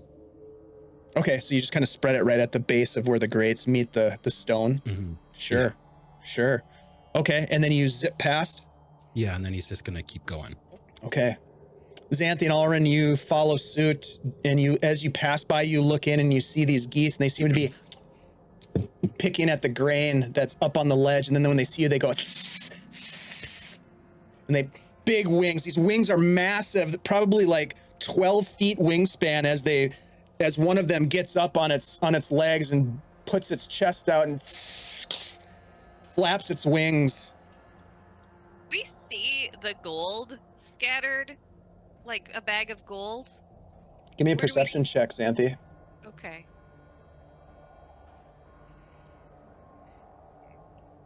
$14. Yeah, you can see beyond the geese. Now, one of that's got its wings out is obscuring a lot of the view of the room.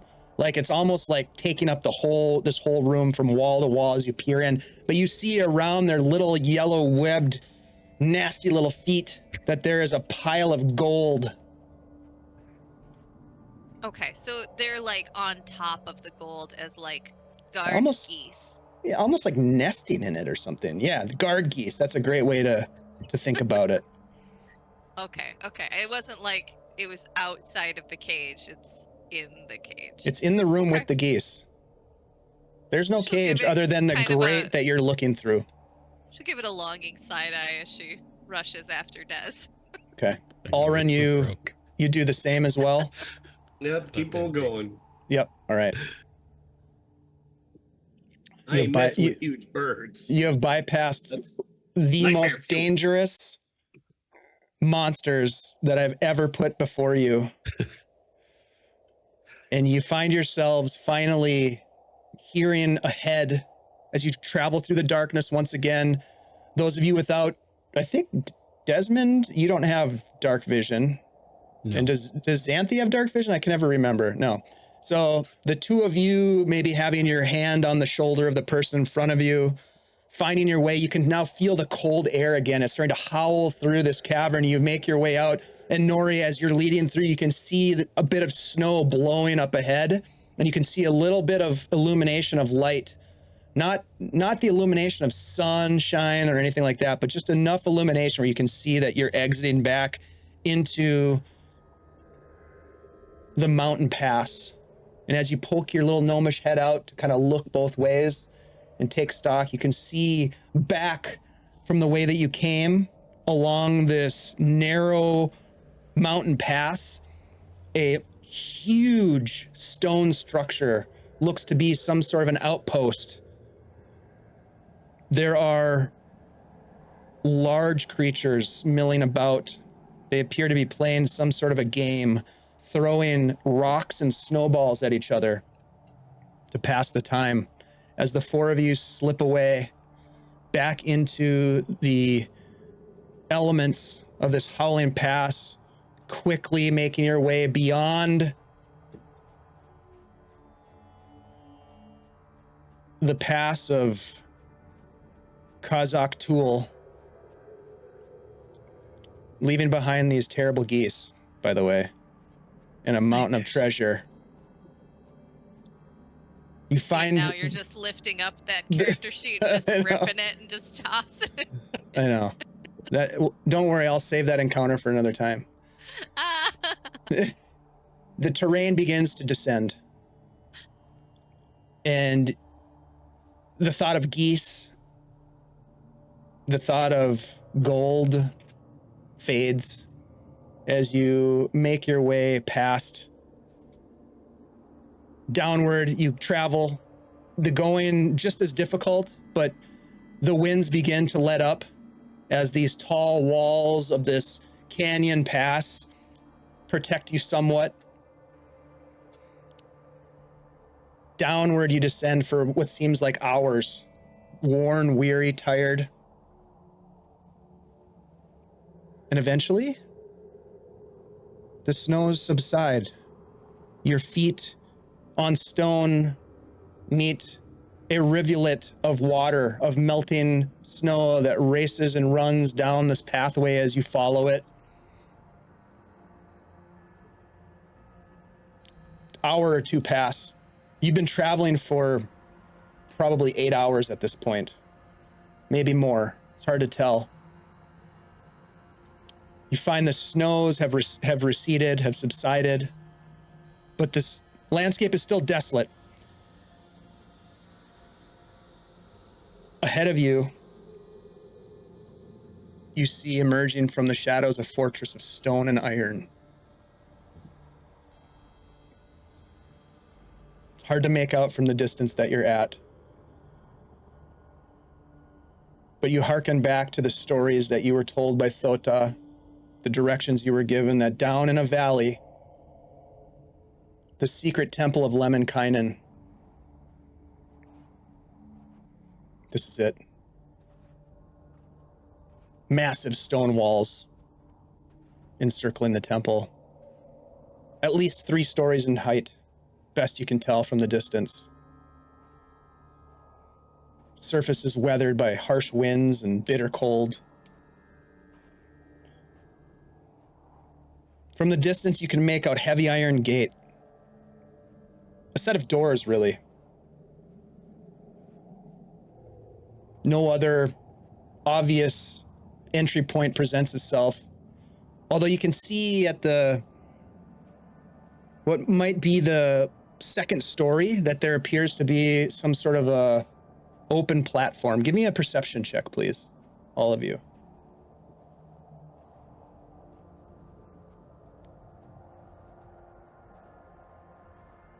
13 for Des. Okay. Xanthi? 14. Nori? Natural 1, so 3. Okay. And Ulrin? Nat 1 for a 4. Oh, guys, very cool. We were looking at each other. I am the best. Yeah, Xanthi, just crushing it. Xanthi, you easily make out that there is this second level platform, and there's an individual standing atop it. Hard to make out anything else besides that at the distance that you're at. There's this oppressive silence. The only thing that breaks it is the howl of the winds from behind you back in the pass. What faint whispers still find their way to this little valley. As this all unfolds before you, the Temple of Lemminkainen ahead, what would you guys like to do?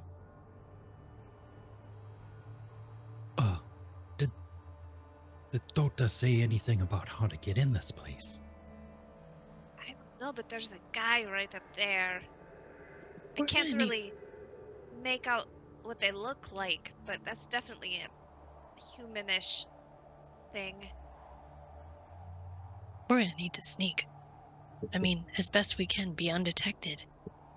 I would imagine. That person could just run right back in. There's a window that doesn't have people in it. I can climb up the side of the building and drop a rope down, and we can get in if we want to go in at a higher spot. You know, the interesting thing, Ulrin, is that you don't see any windows. You see essentially a 15-story wall, and then a flat area, and then 30 feet more of building, going up 2 more stories. So as I mentioned, you kind of make out that over this initial 15-foot stone wall, that there is at least a platform where there's an individual standing, as Xanthi points out what appears to be a sentry of some sort. But no windows. Nevertheless, climbing is a possibility. Your idea is valid. It's just there's no windows. Well, we have 1 potion of climbing and 1 potion of flying. If we need them, but not enough for everyone. Well, again, I mean, What's I can up, climb Ty? up the side of it. Yeah, Ulrin can climb, no problem, right? Yeah, and then I can, whoever, I can get them up a rope. Yeah, I have a grappling hook and rope if we need to try to climb something. Gotta figure out how to take care of that person up there, right? First, they'll see us if we just walk up and start scaling. Is the temple, Dave, is the temple kind of like completely enclosed, or is it like built up onto the side of a mountain or anything like that? Is just kind It of in a seems to be a clearing? standing alone on this very desolate, rocky, almost like a plateau. It has high, windowless stone walls around, we'll call it 3 sides of the building. And then before you, as you're approaching it, there's like a road that leads up to these doors that I mentioned. There's some iron doors. And then there's a 15-foot tall sort of wall that protects something behind it. And then there's a platform that on the near side of this wall, basically atop that wall, that you can see an individual. Does it feel like if we got to the gates on the main level, that the person that was up 15 feet up, would they be able to see us down there if we were right up against the wall? Yeah, you get the sense that they could potentially see you unless you're very stealthy or have some other way of approach. I will say this as well, that one individual sentry doesn't concern you so much as what you don't see.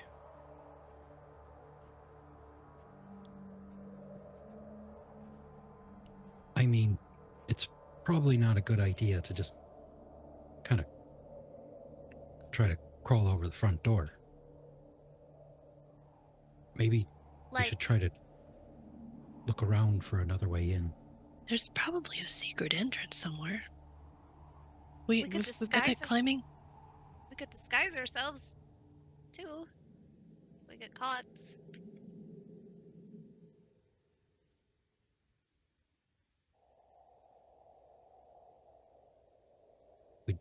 Probably be caught the minute they try to get us to talk, though.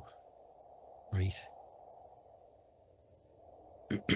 What if we disguise ourselves like those blob creatures?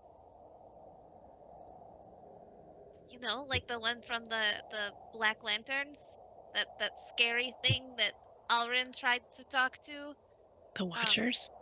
Yeah, yeah. What if, like, you know, Alrin could be invisible, and maybe he could make you invisible, Nori, and then Des and I can be blob creatures, and you know, like those things don't really talk to anyone.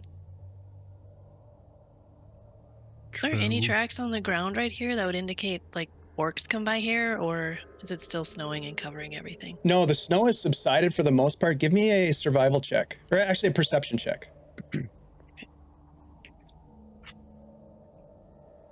Ooh, perception 16. Okay. It is, this fortress, this temple, if you will, has been built upon this outcrop of stone. And while you don't see any immediate tracks, there is definitely this is definitely some sort of a road or pathway to this place. You don't get the sense that there are any orc-sized or larger tracks about.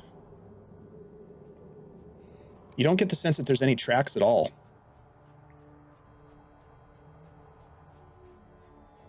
So anyone coming from this direction would be suspect. We hearken back to the stories that Thota had shared with you about the remote, secretive nature of this temple. Mm-hmm. Kind of give you a vibe like most people don't know about it or don't go here, or visitors aren't necessarily welcome, that kind of thing.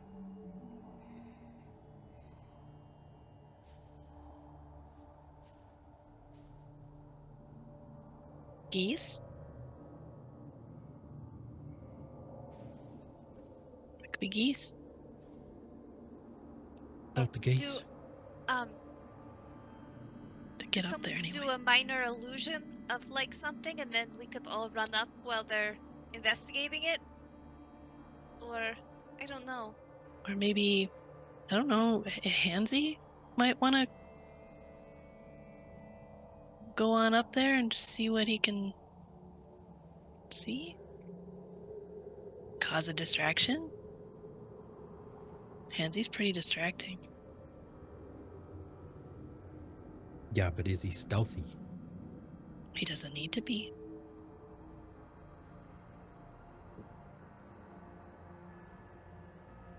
Well, we could turn someone invisible and give them a potion of flying and just send them off.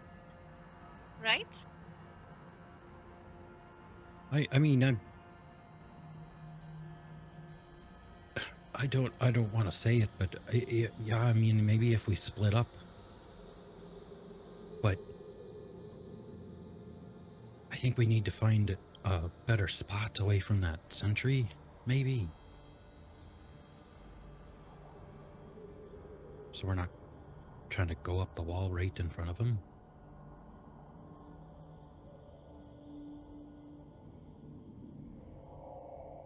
Can we see a better spot anywhere? From your position where you are, give me a perception check, Xanthi.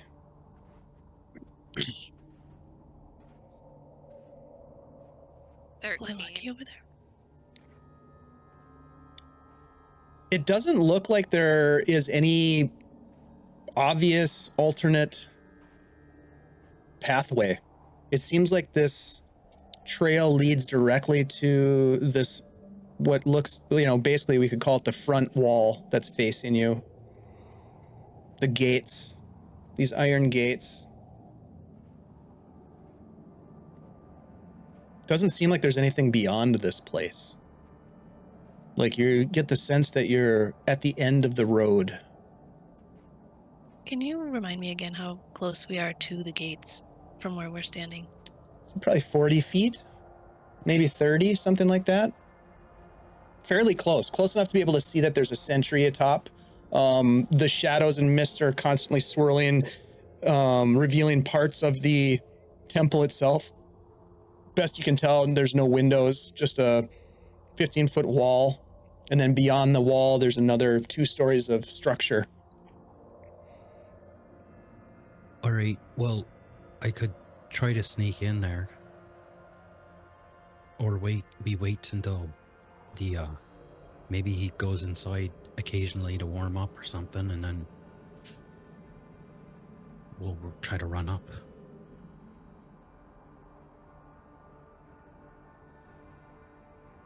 I mean, I think that between the two of us, Ulrin and I might be able to get in there, but noise-wise, it makes me a little nervous if we all go. But then, you know, we have to contend with the guard and trying to get the gate open. Or we just take out the guard and then climb up. Everybody climbs up.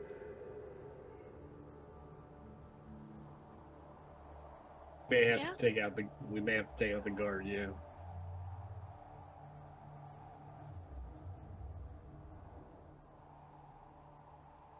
What if we just quietly just watched him for maybe 20 minutes? Mm-hmm. Just to observe any clue about their patterns, what they even are.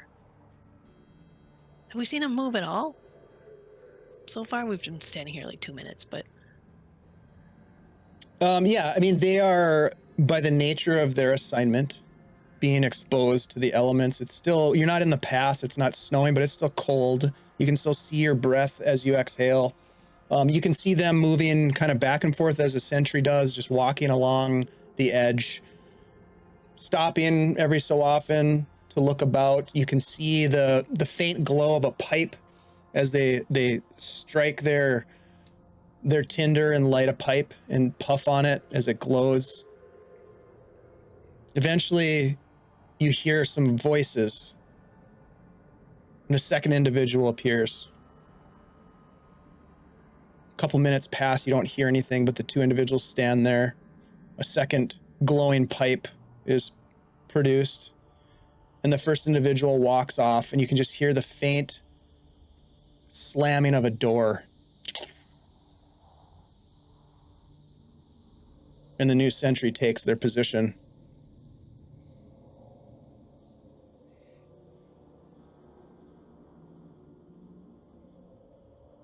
I vote you sneak in. At least to get the guard, Des. Maybe Ulrin, I don't know.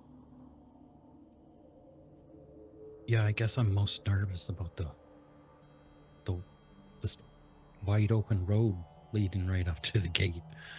You're so sneaky, though. I mean, 90% of the time, I never know where you are. Right, but I don't know how well I can hide in the wide open, you know? Usually helps to have something in front of you to hide behind, but You're fast, too. it's true.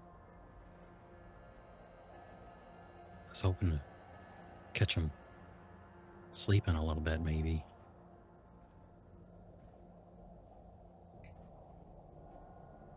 I'm gonna go to bed. I mean, maybe we'll catch him slacking off or something, and that'll be my chance. I just make the sound of like a big bird coming up.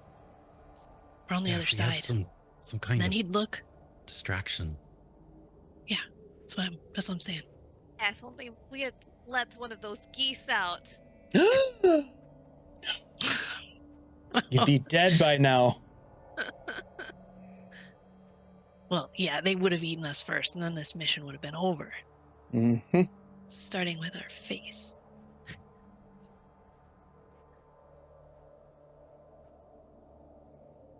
All right, so it sounds like you have a plan to create a distraction and then Biz is gonna sneak up. storm the gates, I guess. Well, it's yeah, I Not guess. storm. Or yeah, that's aggressive, but yeah. All right, I so mean, Give me one of Nori, those potions. how are you going to create a distraction?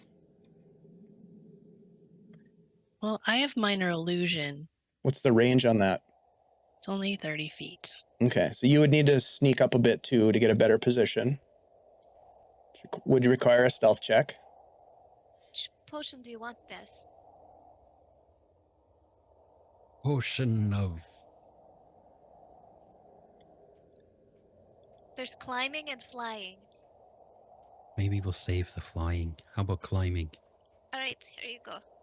She hands you the potion of climbing that Um. we originally got from that old alchemist bag. Way Okay. back So Des will keep in that the somewhere gnarly handy. forest, right? Yes. Yeah, No, Let's I can reach they don't go bad. You're fine. pretty far with my hand. So I could try to use that to make some noise or something. See if it works. What if I'll sneak up. I'm dedicated to the mission. I will risk my neck. I will sneak up with you. Partway, I'll make a noise up away from the gate. Just like a bird. You know, something that would be around here anyway. And then you get in there. I'll deal with whatever happens after that. 1, 2, 3, go. And Nori's already moving. Nori, give me a stealth check. Des will go right out behind her. Watch for Desmond, my give me a signal. stealth check. All right. Okay. 29. 6. Oh my god. All right, so So Nori's a distraction. Nori, as you race forward with initiative, you trip over a rock right as you turn and go. You slip and fall flat on your face. The rest of you are like, and you look up, and Alrin, with your keen eyes, you can see the guard at the top stop walking and walk back towards the front edge of the wall, looking about. Desmond, with your insane stealth abilities, you race forward past Nori, who's fallen on their face. Give me an athletics check, please. Okay.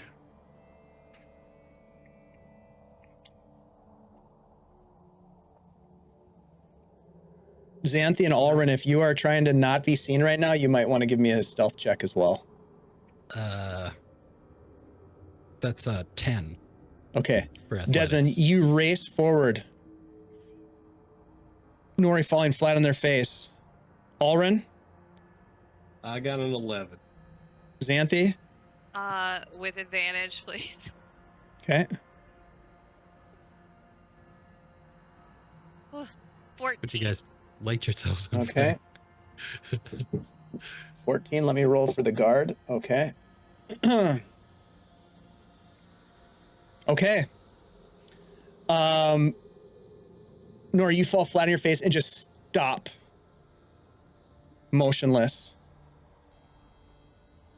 There's no calling out. There's no verbal response. Alrin, as you pull back with Xanthi to hide behind a rock, if you can see this individual, you can't see their eyes, you can't even make out the feature of their face, but you can just sense the intensity as they focus on your spot. You can feel it almost burning into the back of your head. Desmond, you race forward as fast as you possibly can, making it to the wall. You put your back up against the wall as you look back at your friends who are nearly concealed in mists. Luckily, you have the mists at your advantage and the fogs that swirl here. Yeah, he And realizes he doesn't see Nori anywhere. Yeah, Nori is now nowhere to be seen, but you are against the wall. That bird noise is not happening. As you look up, Desmond, with your back against this stone wall, you can see that there's a little bit of an overhang of rooftop, some terracotta tile style roof material. What do you want to do? You've heard no calls for alarm, which blows your mind that you haven't been made. He's going to give it a beat. And once he doesn't hear any commotion or anything, he's going to swig the potion and start climbing. Okay, you're going to climb up the wall. Okay, give me an athletics check with this potion. You're going to make it with advantage. Okay. And as you drink it, you can feel like almost like when your arm or your foot goes to sleep, like that tingling sensation. You can feel that in your hands and your forearms and in your feet and your legs as you Fingertips grab on. Yeah, you do a bunch of fingertip stuff and you pull yourself up. What did you get for your roll? I rolled a 19, so that's for 21 for athletics. 21 total. Very nice. Yeah, you climb up the side like a spider. You find yourself holding just beyond this foot maybe overlap, and you reach up with one hand, you kind of swing out, you grab on with your other hand, and you do this sweet like pull up as you pull yourself up, and you look over, and as you turn, you see the guard standing 10 feet away from you, intently looking in a different direction towards where your friends are. You are just barely, you're not on top. You're just holding yourself. Your arm's starting to shake a little bit as you're holding that chin up. Holding. Arm's starting to burn. What are you going to do?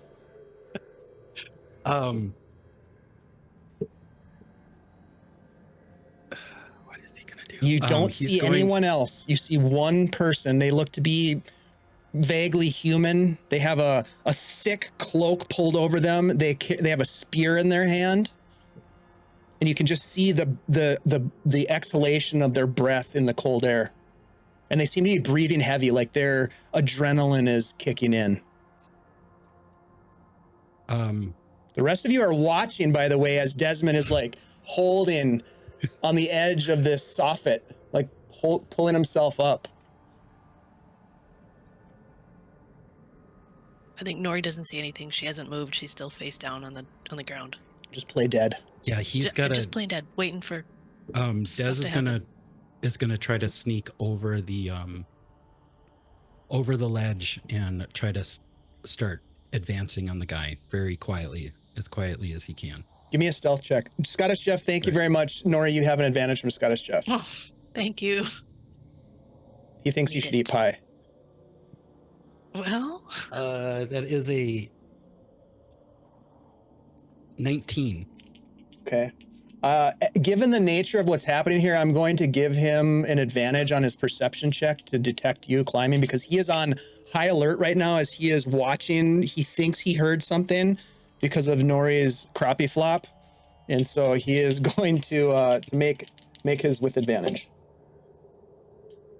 Xanthi is just like pressed up against the wall, like huddled next to Alrin.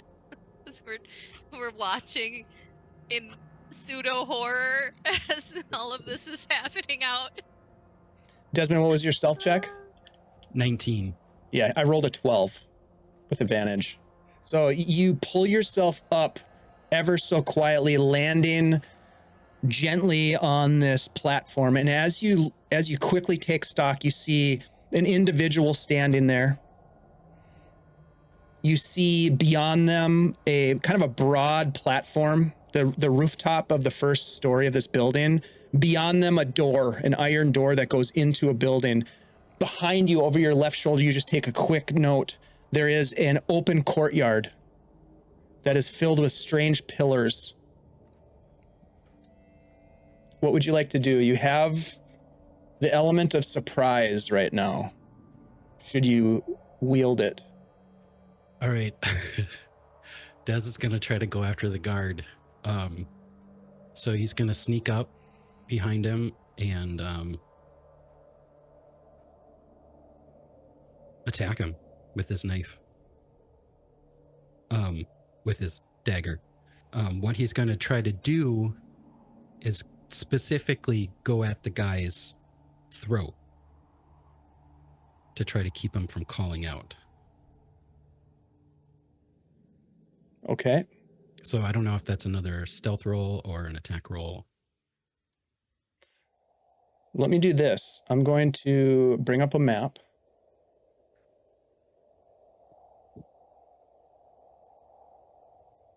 I think. Yeah, give me a stealth roll, Desmond, while I'm taking care of this little business here.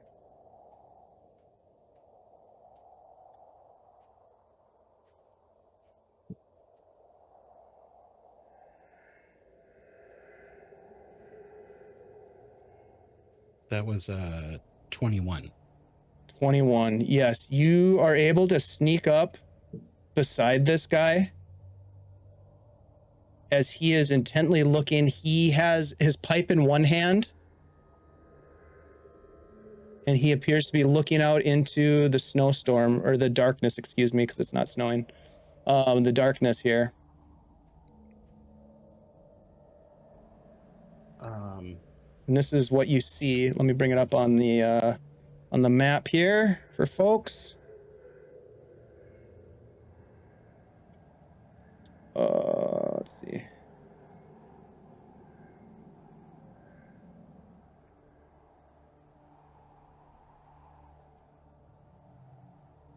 There we go. Sweating, you guys. Yeah. All right. So Desmond, this is where it is. What do you got? This guy does not know you're there yet in the darkness. You have done a pull-up. You have pulled yourself up onto this platform overlooking this courtyard, and there's one lone sentry. What are you gonna do? Dez is going to surprise attack, ambush this guy, Okay. and just try to slash his neck from behind real quick. All right. Go ahead and give me an attack with advantage because you are attacking from a concealed position. Thank you very much, Phantom, for the continued support. 8 months. Appreciate you very much. Okay, that is a 25 to hit. That will definitely hit. Give me some damage and include sneak attack damage, please.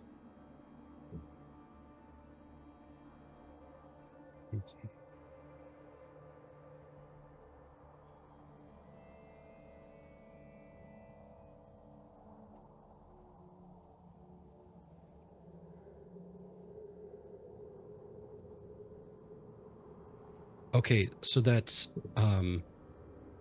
18 piercing. Describe for me how you kill this guard. Dez is gonna come up behind him, slash his throat, and then bonus action telekinetic shove him off the edge of the wall. Very cool. Yeah, you do so. He just his blood kind of pours down the front of his armor, and you give him a telekinetic push, and he just hits the wall, which is at about waist height, and just topples over. The rest of you watch as this body cartwheels in the air and lands with a thud on the stone ground. Nori hears the thud, picks her head up, and scrambles as fast as she can towards the gate. Does this get a cast mission, or sorry, what is it called? Message, and because that's got 120 foot range. Oh yeah, easily you can reach whoever your target is for that. So it'll just be, in that direction. He just knows Xanthi is over there, and he'll just be like, "I'm in. The guard's down." Nori starts running towards the fortress. Okay. Right, we're coming. And I'll turn to Alren. Okay, we're in. Right. And while they're running up, he's gonna get his grappling hook and rope out and lower the rope down over the edge of the. Okay. All right, you fasten the grappling hook and you lower the rope down and look over as your friends come up to the base of the wall about 15 feet below where you stand, Desmond, and one by one you help them up as they join you atop this platform. As you look about, you can see that there is this broad courtyard, as I mentioned. Within it are 16 massive pillars, and they appear to have inscriptions wrapping around each of them. You're too far away and it's too dark to be able to make out what they say, but you can see that you have bypassed a set of iron doors, and it's unclear if there's anything lurking in the courtyard right now. There are a lot of shadows and darkness where things could be potentially hiding. I would like to be the last pulled up because I will be stealing that guy's coat. He has a very thick woolen cloak that you could easily grab. Yep. Okay. Thank you for the raid, Phoenixy Wacky. Great to see you all, you guys. Very excited. We're going to be collaborating with Phoenix on a fundraiser coming up in November. Stay tuned. More to come on that. World Central Kitchen is going to be the beneficiary of that. Really appreciate you guys joining us. Okay, so you have found yourselves atop this space. What would you like to do? Des Gaze is to just the door. looking around for an exit. I assume the closest one is probably the where the guards had been coming in and out of. Yeah, you can see that there is beyond the courtyard below, there is what appears to be another iron door. Let me bring up the map again here. I'm grabbing your tokens and bringing you into this thing. There's an iron door at the far northeast corner, right here. And I'll bring up the map here for our viewers in just a second. I just need to grab Nori here. So you're going to go to the door? Who's going to the door? Des will, Nori is. Des will go up to the door. Okay. Go ahead and move your tokens as you see fit to get to the door. So he's going to probably approach it kind of off to the side a little bit. And listen to see if he hears anything on the other side or sees any light or anything like that. Okay. Give me a perception check. Is it like Desmond. just a solid door, or can he see in through some It's a bars or solid door. anything? There are no windows. There are no portals. There's no way to see inside. It's almost as if the worshippers here intend to keep what happens inside a secret for some reason. That's 20. Dirty 20. All right, you move up to the door and you listen. You hear nothing. Des will try the handle to see if it's locked. Okay. Just kind of gently. He's not going to be like yanking Sure. on it or anything. Yeah. Give me a sleight of hand check. Alrin, what are you doing at this moment while this is happening? 21. Sleight of I hand. climb up the wall a little bit to get above the door. Okay, yeah, you can. And beyond that, if you go up another 30 feet, there is what appears to be another level of this building. Perhaps the rooftop of the third story. What'd you get, Desmond? 21. Sleight of hand. 21. Okay, yeah. You jiggle the latch ever so quietly, and it is unlocked. Seems strange that such a fortified place would leave their doors unlocked. He's gonna look up at Alrin to see what he's planning What's to up, do. Lee? Xanthi is gonna briefly catch Dez's eye and then just give him a wink, and she's gonna change into the guard that they just murdered. She pulled on his cloak from before. So, do I do I just do it, or would you like me to make a roll? No, you do it. Yeah, it's easy Okay. to do. Yep. Yeah. You assume they're guys. Mhm. Good idea. So does it look like Alrin has found another way in, or I climb up to the top. Okay. Yeah, Alrin, as you climb up to the top, there is a small landing, which appears to be the highest point of this temple. It is surrounded by the stone wall. There are, give me a stealth check. And you are, if I recall, have one level of exhaustion. Yep, I'll use an advantage. What's up, Vancouver by night? Great to see you. Thanks for joining us, my friends. So that will make it a straight roll, my friend. Hey, 21. Ooh, that's pretty good. As you poke your head ever so carefully above the wall, you can see that there is another guard.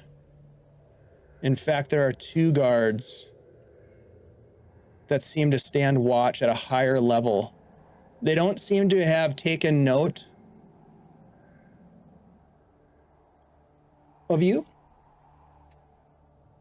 And they, Okay. I would say they seem marginally vigilant.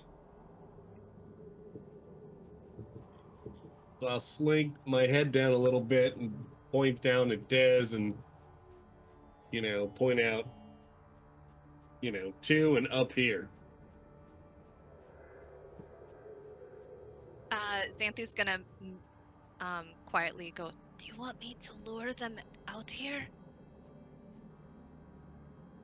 maybe just make yourself visible in case they hear something and look for you.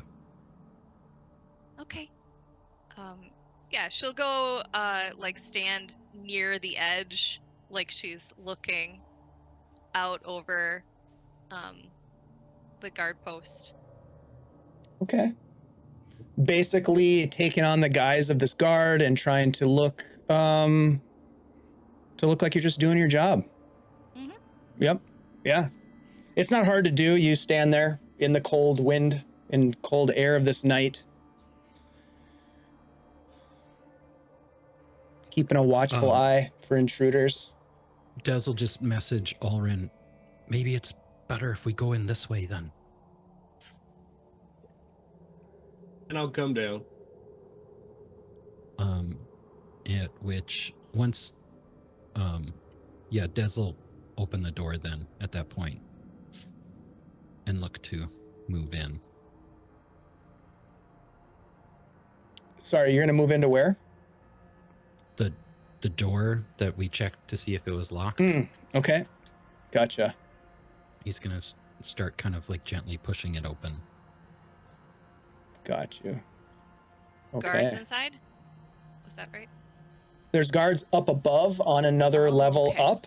Okay. When Desmond listened at the door, heard nothing. All right, Desmond, so you're going to open up this space. Let me reveal. As you push the door open ever so gently, you can see that there's a bit of a warmth. Not much. It's not very warm, but a warmth nonetheless. And you can see that before you, continuing inside, there is a set of stairs that lead upwards, presumably to the next level above you, where Alrin has already scoped out. And then a broad hallway that heads to the west. This would be a good time to bring Guard Xanthi in, right? You're muted. I'm muted? Yeah, probably. Bring her in. Have her walk in the front. At least then, we could get some surprise if they, don't think we're strangers. Des will message Xanthi. We're in. It looks clear so far. Maybe you should take lead. Okay, I'll be right there. She scampers over. And she enters and she's gonna look around. Okay. Give me a perception check.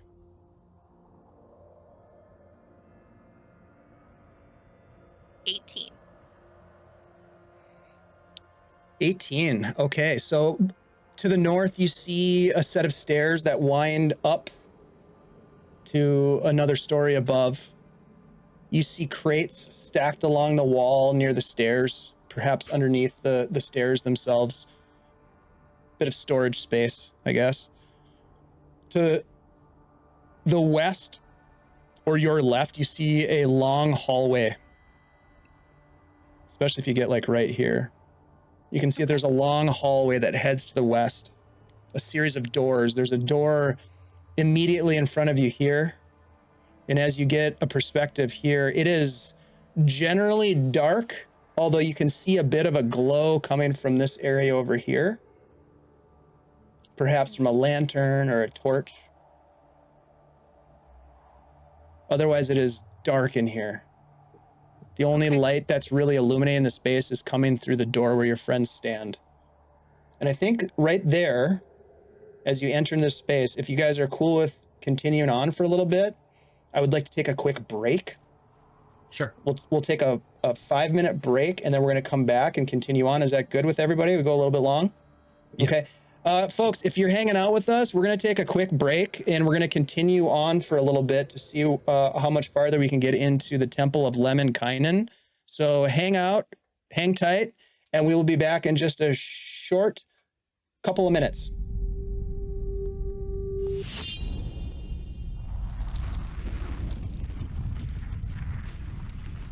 All right, we are back, and our heroes have infiltrated the Temple of Lemminkainen, finding themselves entering into a comparably warm relative to the exterior areas of this land space. It is dark though, so those of you without dark vision will not be able to see much inside the space. I'm going to bring up the map here once again to give you a little bit of a refresh on where we are. Xanthi, who is disguised as one of the guards, has stepped inside. Xanthi, you see this dark staircase before you here. Actually, do you have dark vision? You do not. Nope. Yeah, you can't see shit. All you can see is that down in this direction, there is a glow of some sort of illumination. That's about it. How would you guys like to proceed? Well, first I would like to take a couple steps towards the door and kind of listen to see if I can hear anybody. Okay, which door? And go ahead and move your token. I'd like to go over here. Okay. And just listen to see if I hear people talking or anything there. Give me a perception check. What are the rest of you doing as Xanthi disappears into darkness? Desmond, what are you doing? Des is going to be like kind of just crouched down here, inside the doorway now. You can just barely see the silhouette of Xanthi illuminated by some light source down this hallway, but it is dark in here. Only Nori and Alrin can really make out much. Sorry, Desmond, I didn't mean to cut you off. You are at the corner here. And you are doing what? He's just going to be hanging out there, kind of just waiting to see what we find. Okay. All right. What about Alrin? I go invisible and I climb up on the wall and I'm following Xanthi. Okay. I rolled a 19, by the way. Okay.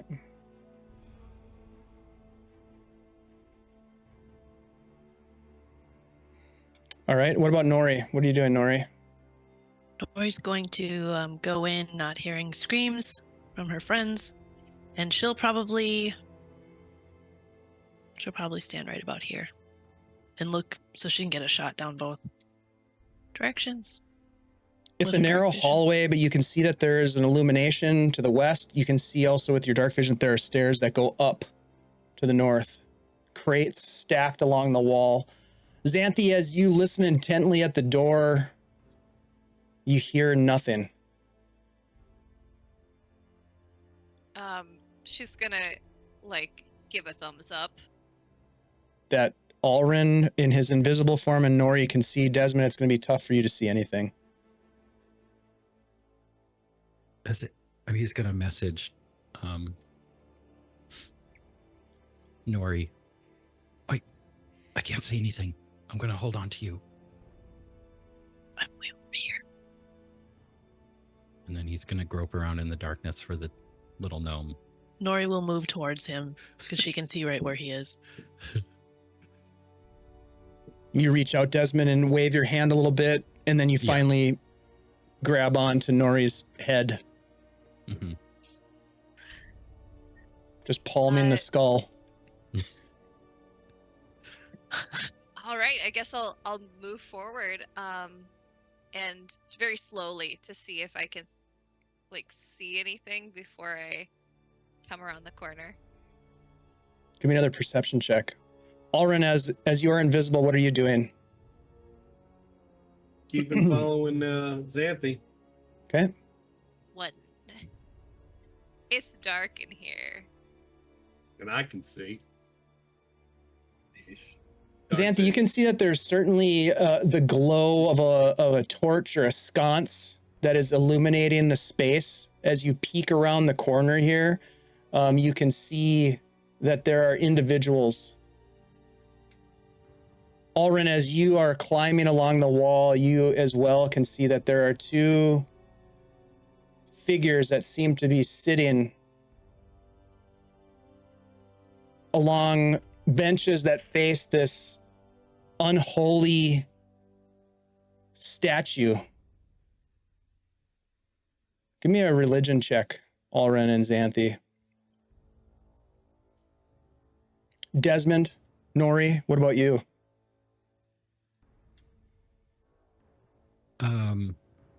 The stairs that we passed, those go up, right? The ones Yes. that were right in front of the door. Okay. Yep. Nori'd like to take a listen up there now that the other two have kind of moved away a little bit. Sure. Yeah, so he's just gonna kind of closely tail Nori. You're gonna have to kind of hold on. I mean, it's pretty dark in here. There's no illumination except for down the hall where Xanthi and your invisible friend are. Nori, as you listen, you hear nothing coming from above except for maybe the howl of wind. Okay. What'd you get for your religion check, Alrin? 6. What about Xanthi? 11. Okay. These two figures are sitting in silence, staring at this massive stone statue that appears to depict a goat-headed creature, this fat, bloated figure crowned with ram's horns, bat-like wings folded against the bloated body, and a long serpentine tail that coils around the base of this statue. Give me stealth checks, please. Xanthi and Alrin.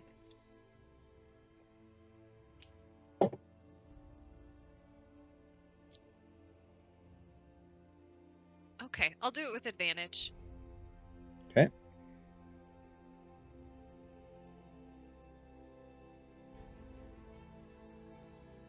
$12. Okay.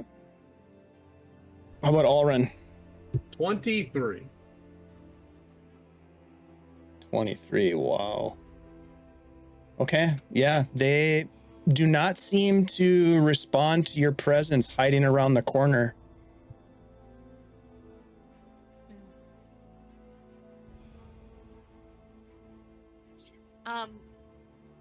Do I see anything to the left? Like, what am I looking at? Is that a wall?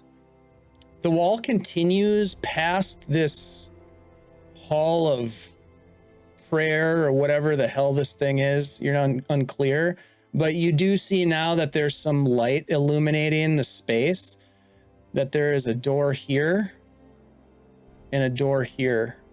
And Alrin, with your dark vision, you can see that you've passed a door here and a door here.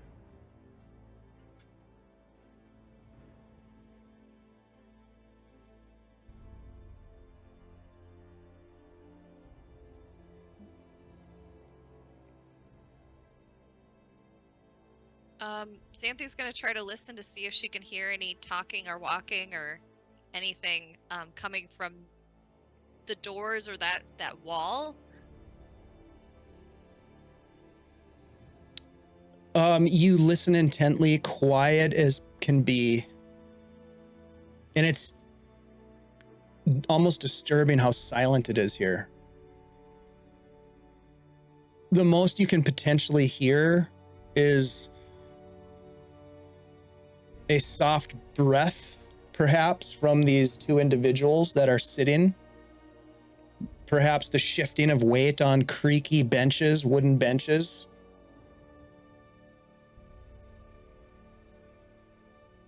Okay. Since they seem kind of out of it, and I don't know what's going on with the statue and such, maybe we should try one of the other doors. So she'll go back to this first door and she's going to kind of stealthily, like, try to slowly open it. Give me a sleight of hand check, please. 18. You pull up the latch and the door begins to open inwards into this space. You can see nothing. It is pitch dark in here. You don't have dark vision, so it's real tough to see. There are no windows, there's no ambient light. It is just a dark black room. Nori, Alrin, you can see Xanthi opening this door, peering inside. Nori will move forward and drag Desmond with to peek into this door because she can see that Xanthi just did that. Yeah, Xanthi just kind of, like, gives this helpless, like, kind of shrug. I can just see your silhouette. If only you had a light Keeping an source. I'm keeping an eye on the cultists. Okay. You can move up on this wall and sort of peer around the corner. The ceilings in this place are approximately 15 feet above the floor. So tall rooms, very demonic temple chic kind of design. Is the ceiling Oh, stone yeah, totally. That's or the wood? aesthetic. The ceiling above you is wood. Okay. The floor below you is wood. All of the walls appear to be stone. I'll stay on the walls.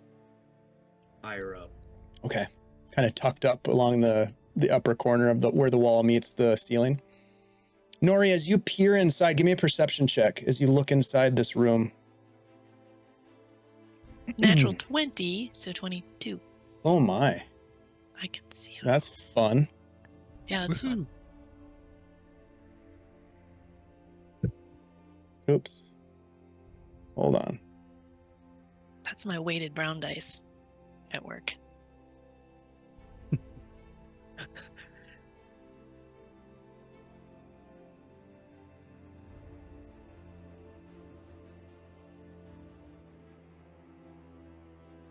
There we go. Okay, so you peer inside of this room. You can see a couple of things. First of all, you see a second iron door, similar to the one that you just opened, set in the western wall. You can see 3 massive chests, a couple of crates and a barrel as well. that's set upon the northern wall of this space. What do you do? I'm gonna drag. I'm assuming Desmond has still got my skull in his hand, so I'll kind of Mini like move my basketball. body in and drag my head behind, like trying to bring him in here.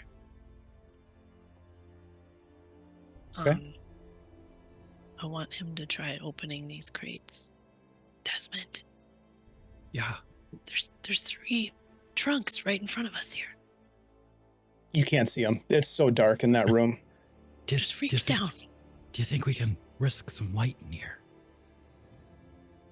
Yeah, let's close the door. Hold on, Xanthi. Do you want in or out? You're muted, Xanthi. No, it's just my mic. It wants to noise cancel me. I'll be out here. Closed. I say nothing and just close the door.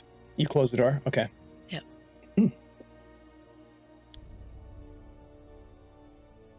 And then what? I don't have any light. Well, Des Des. has a lantern. He's going to finagle the lantern out of his bag, light it up, but kind of keep the hood on it most of the way closed, but just kind of open enough so he can shine some light on the situation here. Okay. As you light the lantern, you see the same thing that I described for Nori. There's an iron door like the one you came through to the left. There is the iron door that you came through to the south that is closed, both doors closed.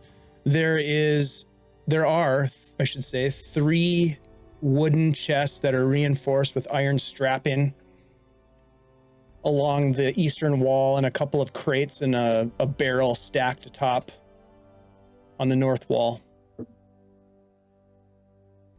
Should I try to open one up? My thought is maybe we could get some of the clothing that people wear in here. So a little less obvious. I don't know if that would be in here, but it's worth a check, right? Yeah. Excuse me. Des will try to pick the lock on the one closest to him. Well, he's going to check it for traps first, if he can. Ooh. Go ahead and give me an investigation check, please. So proud. Almost. I have learned a little bit. 15. All right, so you check which of these chests are you investigating? The one closest to me, so the one. Yeah. You investigate the chest and you do not detect any sort of trap mechanism that you're familiar with. It seems untrapped. And in fact, it doesn't even seem to be locked. Okay, so he's going to try to open it up quietly. Give me a sleight of hand check, please.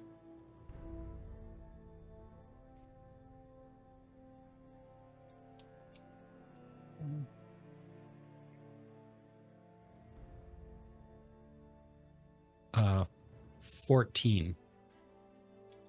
Okay. You carefully lift the lid of this unlocked, totally innocuous chest in a dark room in a strange temple to the god of death. And as it creaks open ever so silently, you look inside and you can see that there appear to be some small leather sacks piled up.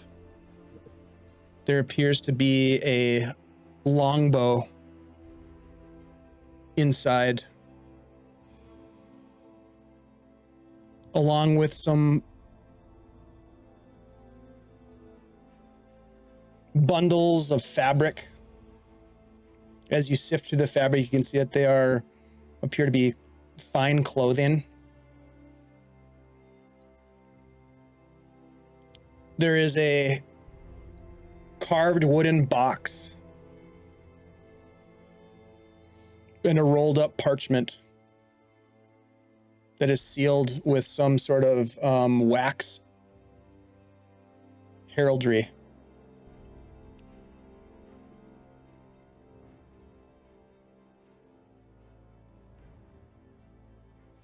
Des will reach in and kind of pull out some of the what looked like folded clothing, kind of pass it over to Nori to take a look at. Okay. And then he's going to investigate what's in one of the pouches. Do they all look pretty similar, the pouches? Yeah, they appear to be similar, stacked on top of each other. Nori, give me an investigation check as he hands you the clothing. And Desmond, you're investigating one of the pouches? Yeah. Okay. 5 on the investigation. Okay. They appear to be rather fine clothing. Unexpectedly fine. Out of place in this stark temple to the death god. Flamboyant or just fine plain? Finely made.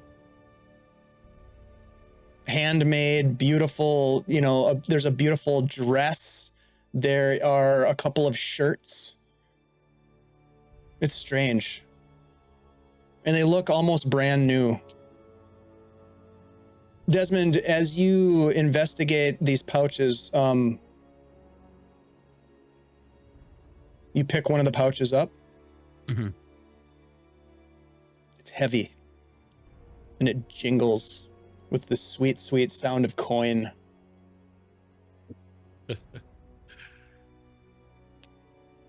He'll slide that one into his pack. Okay.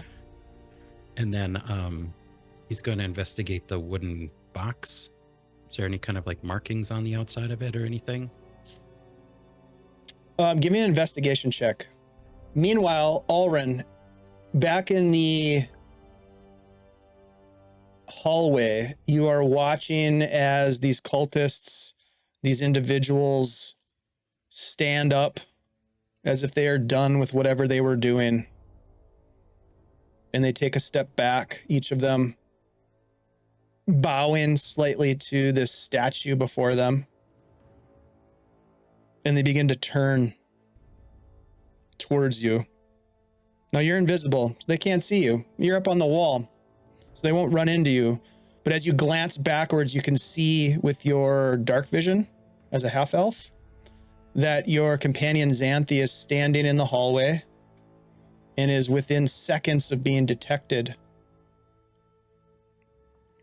Luckily, they're disguised somewhat as the guard that was outside. Do you do anything with that information? I am going to go to a spot where I could drop down between, like, right by them. So basically, if they start coming towards Xanthi, I want to be able to attack. Okay. I mean, your intuition tells you that they are moving, like they are leaving whatever prayers they were making, and they are about to walk down that alley as they are pulling themselves up. Go ahead and place your token where you want your token to be. I would want to be there. On the wall, yeah? Yes. Okay. Well, ready to spring into attack. Okay. Desmond, what did you roll for your investigation? 16. Okay. Xanthi, you're standing outside the door. You have not heard from your friends. They are inside this room. It is dark. Are you just going to stand at the door, or is there anything else you would like to do while you're in this place? I can't really see anything, and I know that perhaps other people can. I'm gonna pretend that I'm warming up, like, like breathing into my hands and kind of like rubbing like my arms, stuff like I'm cold and I came in. Give me a performance check.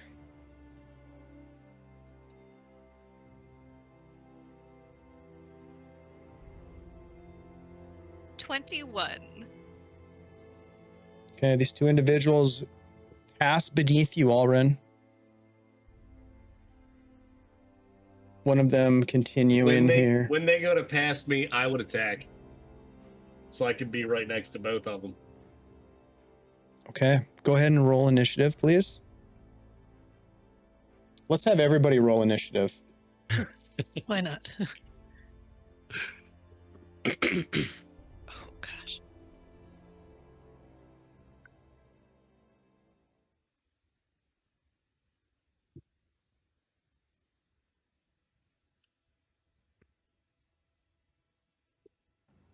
Uh, 25 to 20. Natural 20, so 22. All right, Nori at 22. 15 to 20? 16. 16 for Alrin. 10 to 15? Des 11. got a 10. 11 for Xanthi. 10 for Desmond.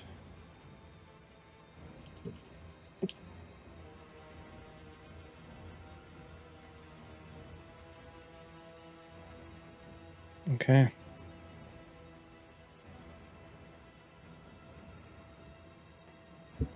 Okay. Desmond, with your investigation check of the crates, you find what appears to be initially the first crate that you look at. Well, first of all, you'd have to pop the top off of it. They are sealed. Specifically what I wanted to look at was that wooden box that you described. That was Oh, inside the wooden chest. box inside. Yeah, Okay, yeah. Sorry. So you pull the wooden box out of the chest? Yeah. Okay. And it appears as though it is a finely crafted wooden box that has a little clasp locking mechanism and hinges. It appears as though you could open it up. He's gonna, open it up a little bit and take a peek what's inside. As you open it, you hear this haunting music begin to play. I would like you and Nori to make a Slam it shut. wisdom saving throw, please. No. I'm gonna use one of my advantages. Okay. Well, me too. Okay. Thank you, Doc, and others. Oh god.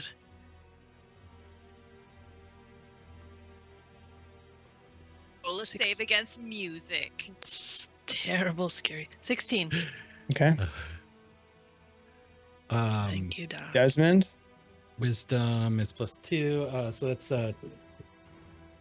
20. Okay. You get, as you open the box and you hear the first notes, Desmond, you have this sense of fear that washes over you and you slam it shut. And as that happens, the door, both of the doors, you hear a click coming from both of the iron doors. Nori, at the top of the order, you turn around and you put your hand on the door past Desmond to try to to pull it open, and it is locked. Okay. And that, my friends, is where we are going to end tonight's session. Good cliffhanger. Music trap. Yeah, As the the old music trap. The Never old music trust a box music trap. box. It is about to hit the fan. Hey, thanks for going a little bit late, guys. I know we kind of pushed over a little bit, but thank you very kindly. Thanks to everybody who's been hanging out with us. We are going to do a giveaway. So if you want to get in on the giveaway, ! drawing, we're going to be giving away a very cool piece of content called Barovian Born and Raised, put out by our sponsors at CZ RPG Publishing, you guys. This is pretty cool. It's a great sort of Ravenlofty supplement where you can actually create characters that were born in Barovia and have sort of that Barovia. yeah, man, you can really get into it. Wave that flag. Born in Barovia. !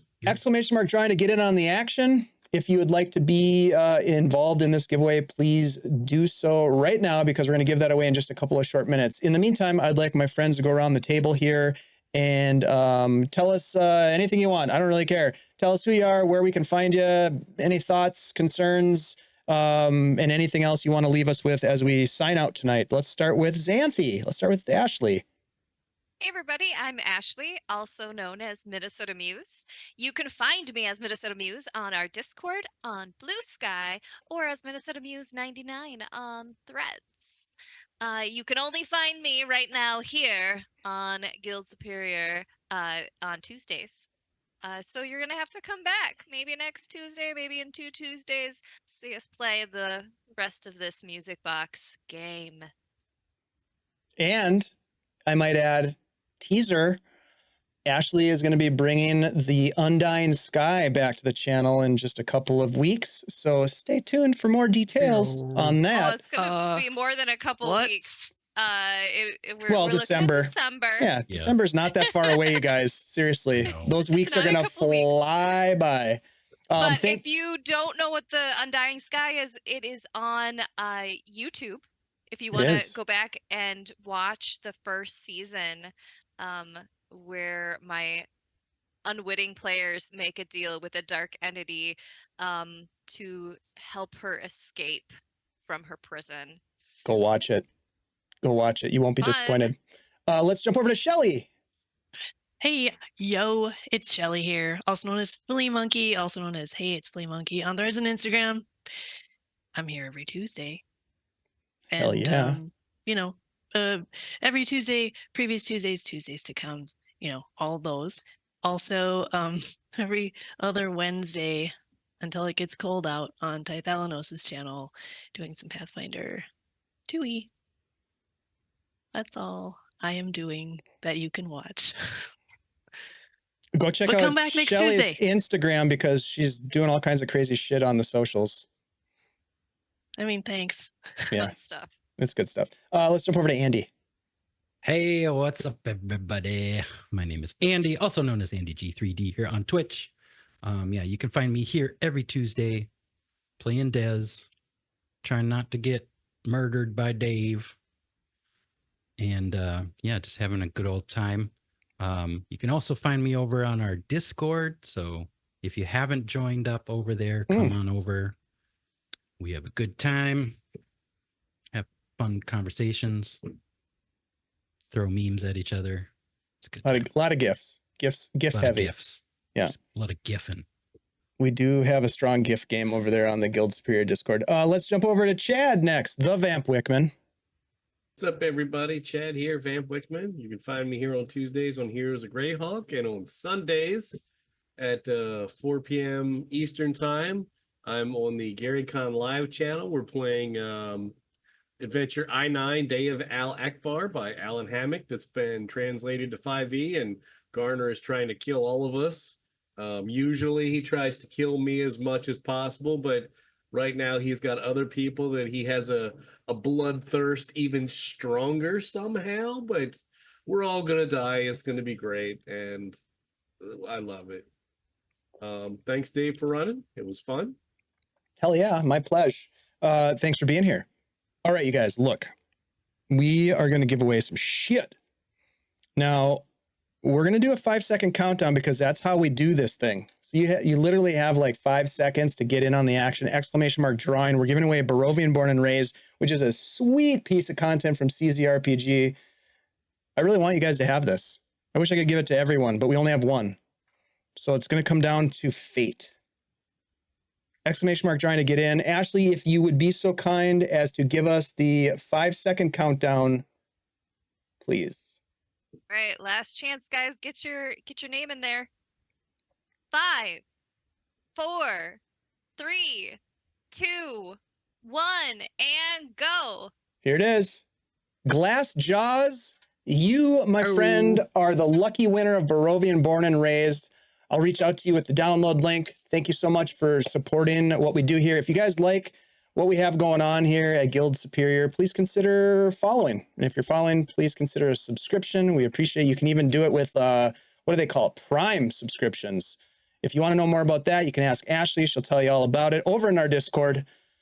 which I think you should all be part of because we love you guys and you're super fun. And I love the chat. It's great to watch you guys get goofy over there. So thank you for that. We're going to go ahead and raid into somebody. Usually I already have this set up, but I'm totally distracted and I don't know who we're raiding. Oh, shit. We're going to raid into these guys. I have no idea who this is, but they're playing Vecna Eve of Ruin, and somebody's got sunglasses on. So, I mean, go figure. That's the way it goes. Let's do a raid. you know Thank it's you all quality. for being here. Yeah, high quality stuff. We'll see you guys next time around. Thank you all for hanging out and being goofy. That's what we like. We'll see ya. Bye.